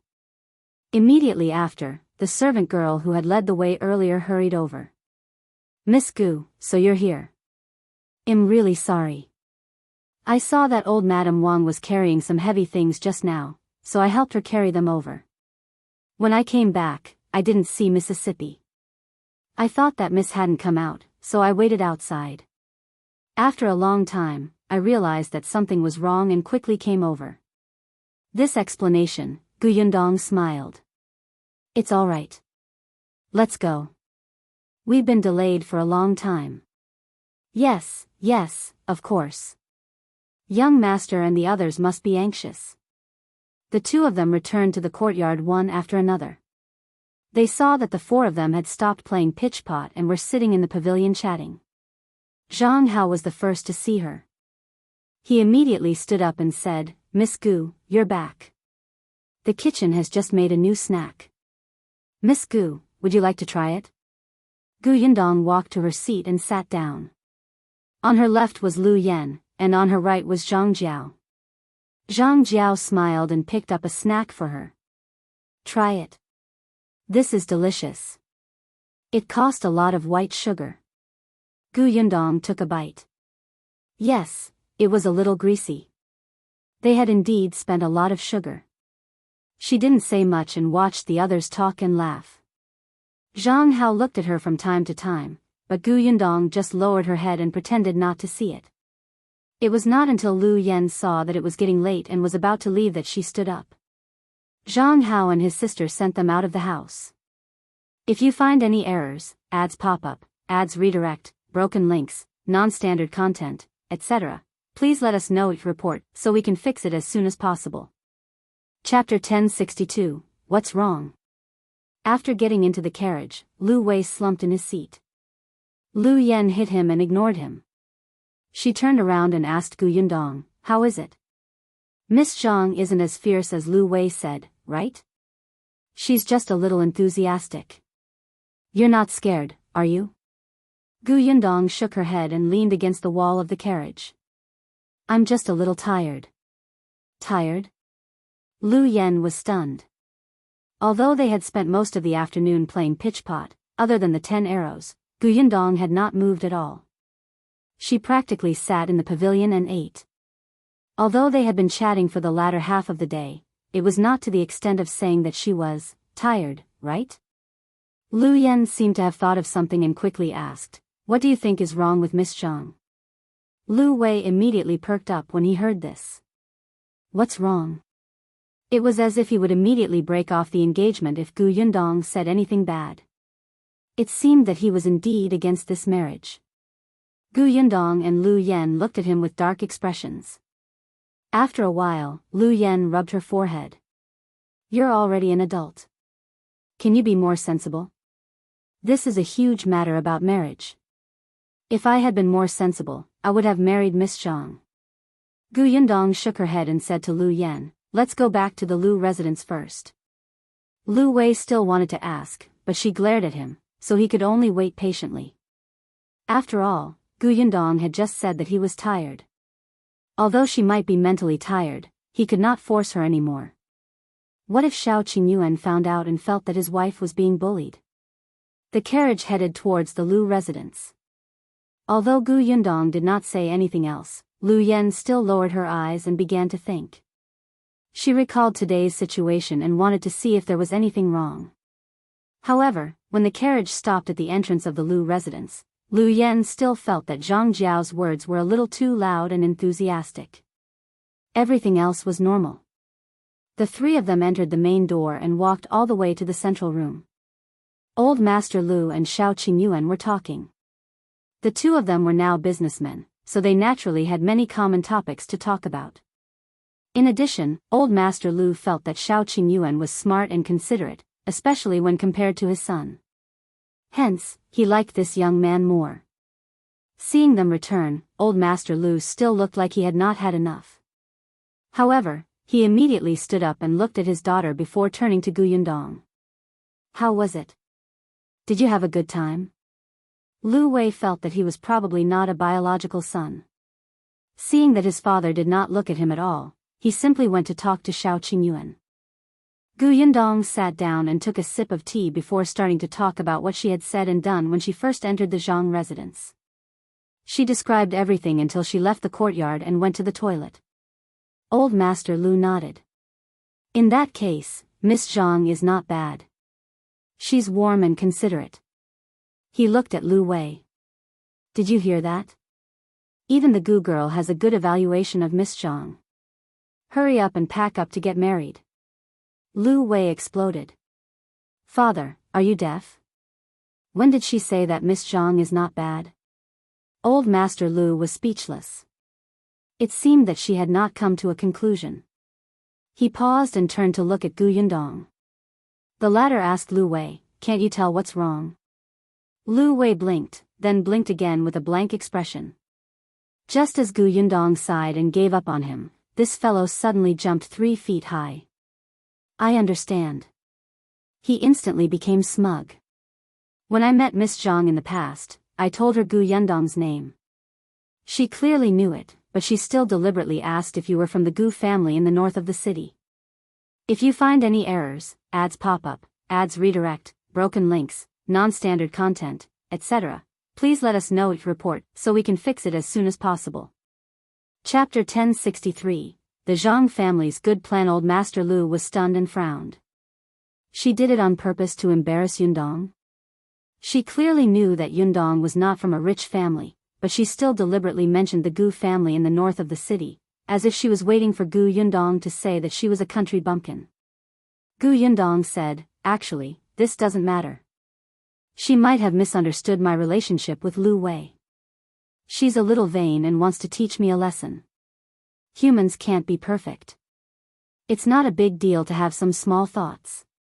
At that time, Yundong really did not think much of it. Even when they were eating, Zhang Jiao kept introducing all kinds of delicious dishes, as if Yundong was just a country girl who had no experience, but she did not make it too obvious. At least, at that time, Liu Yan, who was sitting at the same table, only sighed at how enthusiastic she was. Until they saw Zhang Hao. What's wrong with meeting Zhang Hao?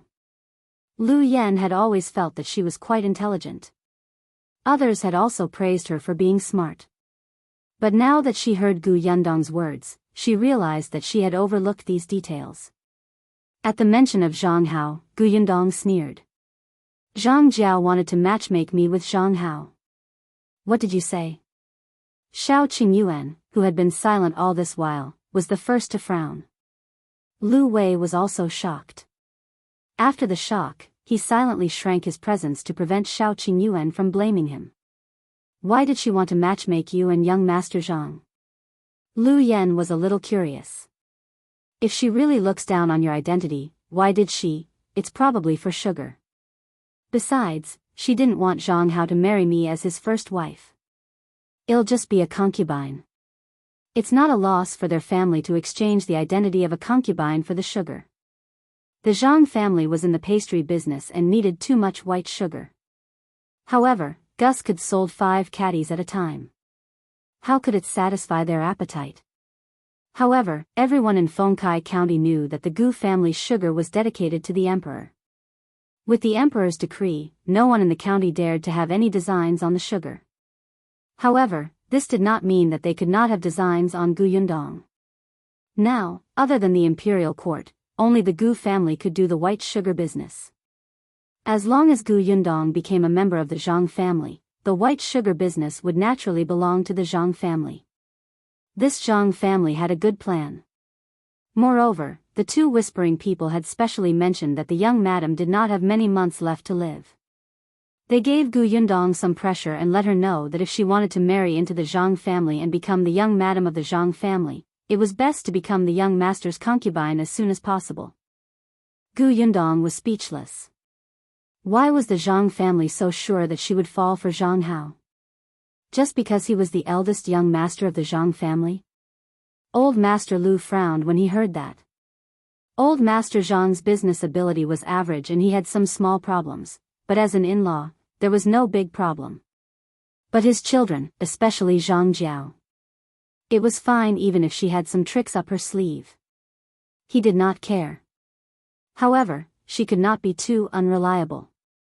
Liu Wei was already unreliable enough. Even if his future wife wasn't too smart, she should know her limits. Since Zhang Jiao knew that Gu Yundong's family was in the sugar business, she would definitely know that she was engaged. She went to matchmake a girl who was engaged to be her brother's concubine. And she even used her sister-in-law as a raft. She simply didn't know what was going on. Moreover, anyone with a discerning eye could tell that Gu Yundong had a close relationship with the Liu family. Yet, she had to offend Gu Yundong.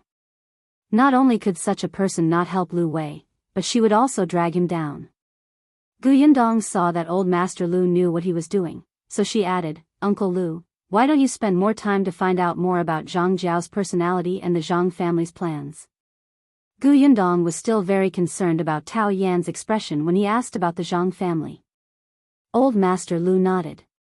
He thought so too. If you find any errors, ads pop up, ads redirect, broken links, non-standard content, etc., please let us know your report so we can fix it as soon as possible. Chapter 1064, Shocking Result. Liu Wei was very happy to hear that. Judging from his father's words, there was no follow-up to his marriage with Zhang Jiao. However, before old Master Liu found out the results, this marriage had to continue.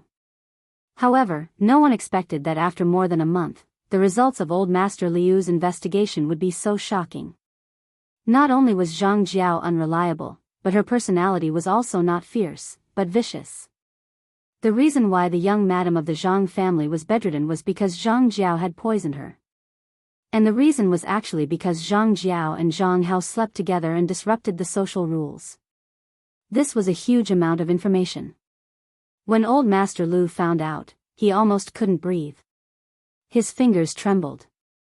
The Zhang family actually wanted to marry such a lousy thing to the Liu family and become the wife of his precious son?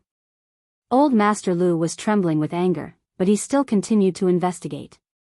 As expected, Zhang Jiao was not the daughter of the Zhang family at all. She was the illegitimate daughter of Mrs. Zhang's brother, who was afraid that the tigress at home would find out, so he lied and said that she was Mrs. Zhang's daughter. He gave old Master Zhang some benefits and raised Zhang Jiao in the Zhang family since she was young. It was not until Zhang Jiao and Zhang Hao's affair was exposed that old Master Zhang and Madame Zhang could not wait to arrange a marriage for Zhang Jiao. Of course, Zhang Jiao was unwilling at first.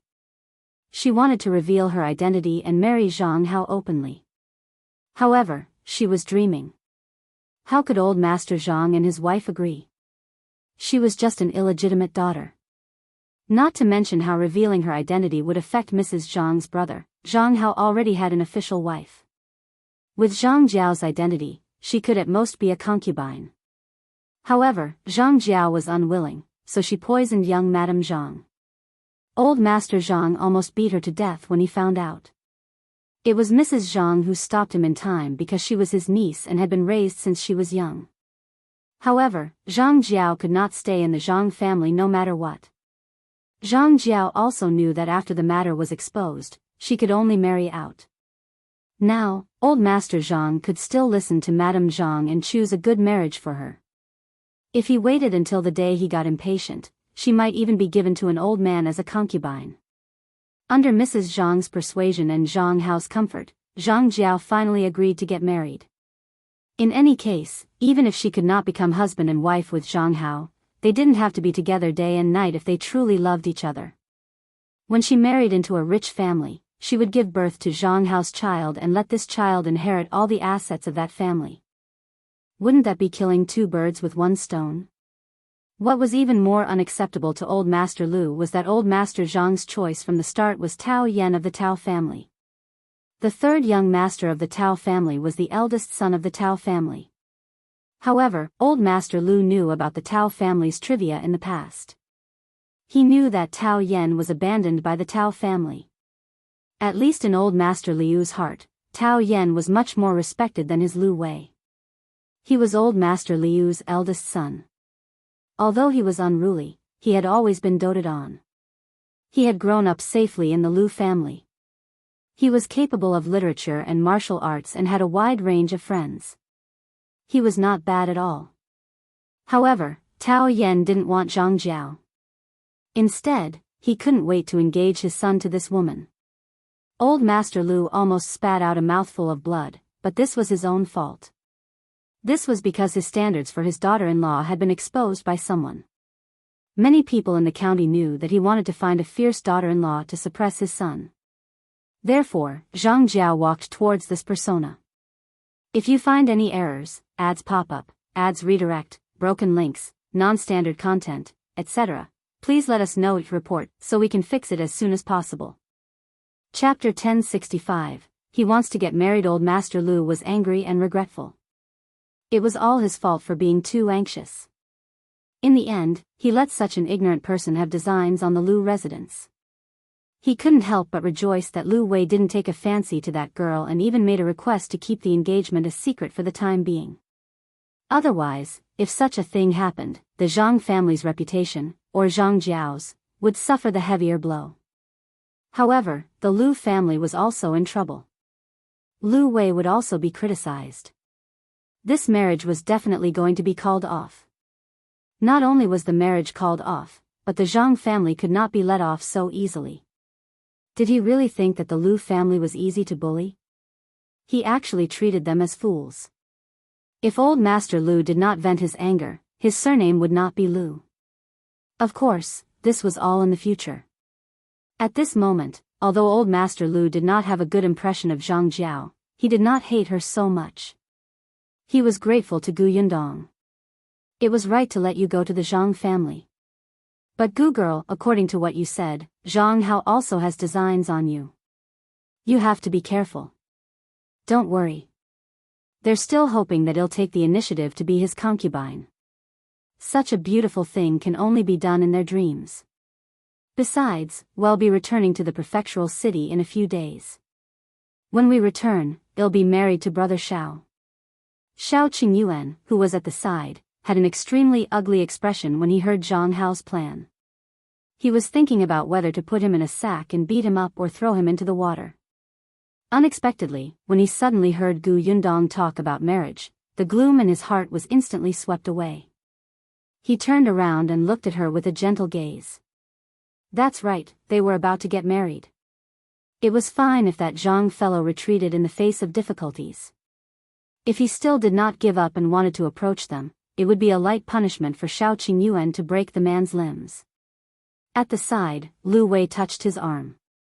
They made him feel mushy. However, for some reason, he suddenly felt a trace of envy. For the first time in his life, the man who had been single for nearly 20 years and was extremely repulsed by marriage and wished he could eat, drink, and have fun for the rest of his life had the thought of finding a wife. It seemed like it was not bad to have wife and children. When he had a wife, he would bring her out every day to show off their love. He would tell everyone that their relationship was very, very good. He would make those men who did not have a wife envious and jealous. He wanted them to hate him but could not get rid of him. Just thinking about it made him happy. Well, the next time his father asked him to go on a blind date, he would reluctantly go and take a look. He would not refuse. However, at this moment, old Master Liu sighed in his heart. Fate was indeed something that could not be forced. Perhaps his son's love had yet to arrive, so he did not have to be so anxious. He would think about it when his son wanted to get married.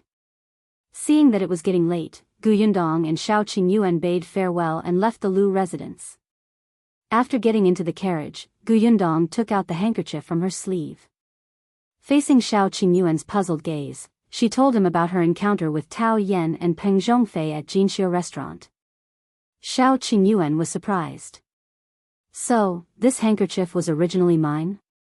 Old Li didn't change the clothes and accessories on Tao Yan and me? Yes, it must be yours. Gu Yundong nodded. And according to Peng Zhongfei, this handkerchief is very rare and precious.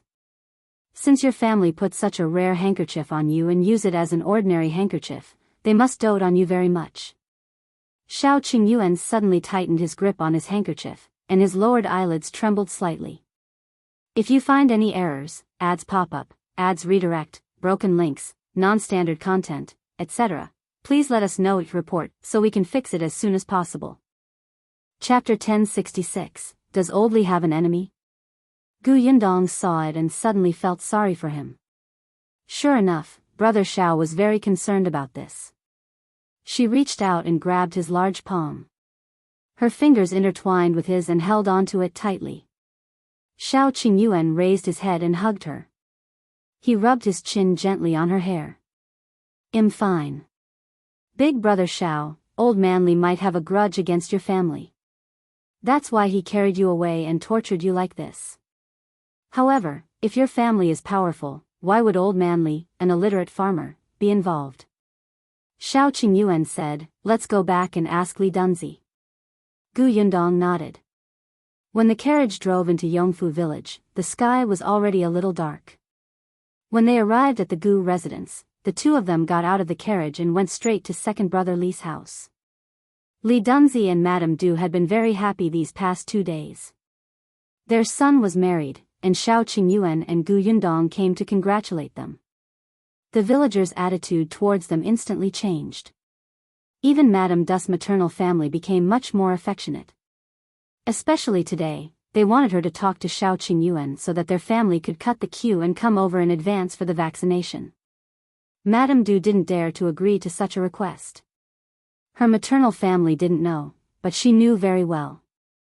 Shao Qingyuan and the others gave her face because of that handkerchief. Hence, she found an excuse to reject them selflessly. When Shao Qingyuan and the others came in, Madame Du was feeding the chickens. Hearing a familiar voice coming from the door, she thought that she had heard wrongly. It took a while for him to react and hurriedly went out to welcome her. Why are you here?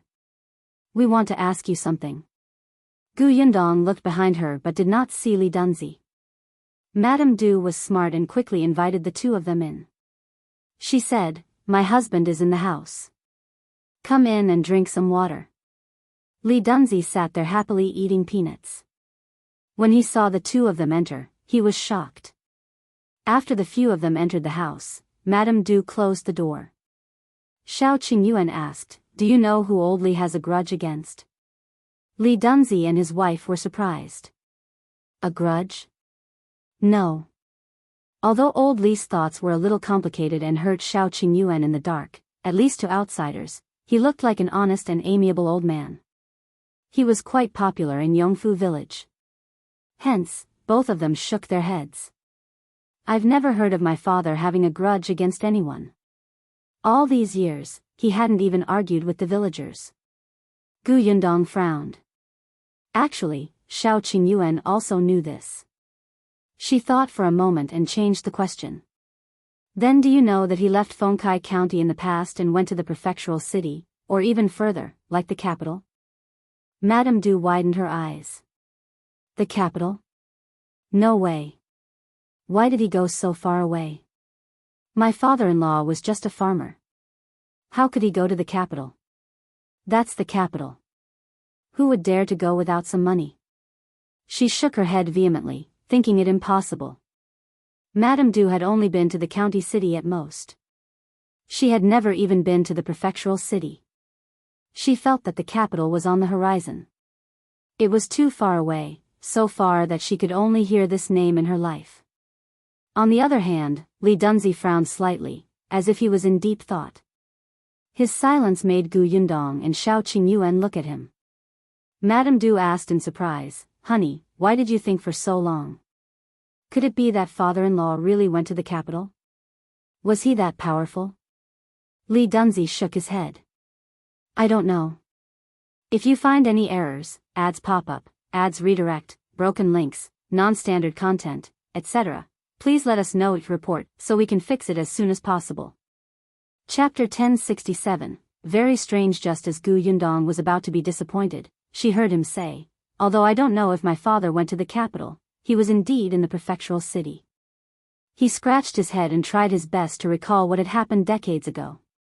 My mother told us that my father was a peddler before he got married. He went to the prefectural city for business. After he got married, he stopped being a peddler. However, he would go out to look for work when he had spare time, but he didn't look for work in the county city like the villagers. He almost always went to the prefectural city, so he wouldn't be at home for 2 to 3 months. As for whether he went to the capital, even my mother didn't know. He would not be home for 2 to 3 months. If he rode a horse faster, it was not impossible for him to make a trip to the capital and come back. Then, was he not at home before he carried Brother Shao back? Li Dunzi knew this. He nodded. He was indeed not around. He went to the prefectural city. At that time, we were all grown up and had children. Back then, the 3 of us even asked Father to bring us to the prefectural city to make a fortune, but Father didn't agree and left alone. In that case, Shao Qingyuan might really have been carried over from somewhere else. As for whether it was the capital or not, that was still to be verified. Old man Li did not seem to be close to his 3 sons. He had never brought any of his sons to the prefectural city. This person was really strange. Gu Yundong and Shao Qingyuan walked out of second brother Li's house. The 2 of them did not speak along the way. There was a vast sea of people, and their only target seemed to be the capital. At the very least, they had to know what kind of people had this kind of fabric and whose surname was Shao. There were few pieces of such fabric, so there were always traces. Shao Qingyuan held her hand. There's no hurry. Take your time. It had been 20 years. It definitely wouldn't be that easy. Yes. Gu Yundong exhaled. No matter what, it was good to have a direction. The 2 of them chatted as they walked. When they reached the entrance of the Gu residence, they realized that Chen Liang was already waiting there. When he saw them return, he quickly welcomed them with a happy smile. Gu Yundong asked, Uncle Chen, why are you here? Did everything go smoothly today? Did those people cause trouble for you? As they spoke, they led Chen Liang through the door. Chen Liang immediately waved his hand. No, no. When they heard that Qingyuan was not around, they left. Don't worry, everything went smoothly today. I came over to tell you so that you wouldn't worry. However, I think they will come again tomorrow. It's fine. Brother Shao and I will go into the mountains to pick herbs tomorrow morning. Chen Liang nodded. That's good. He also talked about the vaccination today. Some people in the village had already been vaccinated. There were 5 or 6 people in the Gu family's workshop who had already been vaccinated. The production in the workshop could not stop, so it was impossible to vaccinate everyone at once. They could only do it in batches. 5 or 6 people per batch. Anyway, the workers in the Gu family workshop were not worried. Shao Qingyuan would not treat Gu Yundong's people badly, right? Therefore, compared to the anxious villagers in the village, they were much calmer. They continued to stick to their posts conscientiously until it was their turn. It was all thanks to Tong An's leadership that they trusted the Gu family so much. Gu Yundong trusted Tong and more. Chen Liang did not leave after explaining the situation in the village. He looked at Gu Yundong hesitantly. Yundong, there's another private matter that I need your help with. If you find any errors, ads pop up, ads redirect, broken links, non-standard content, etc., please let us know each report so we can fix it as soon as possible.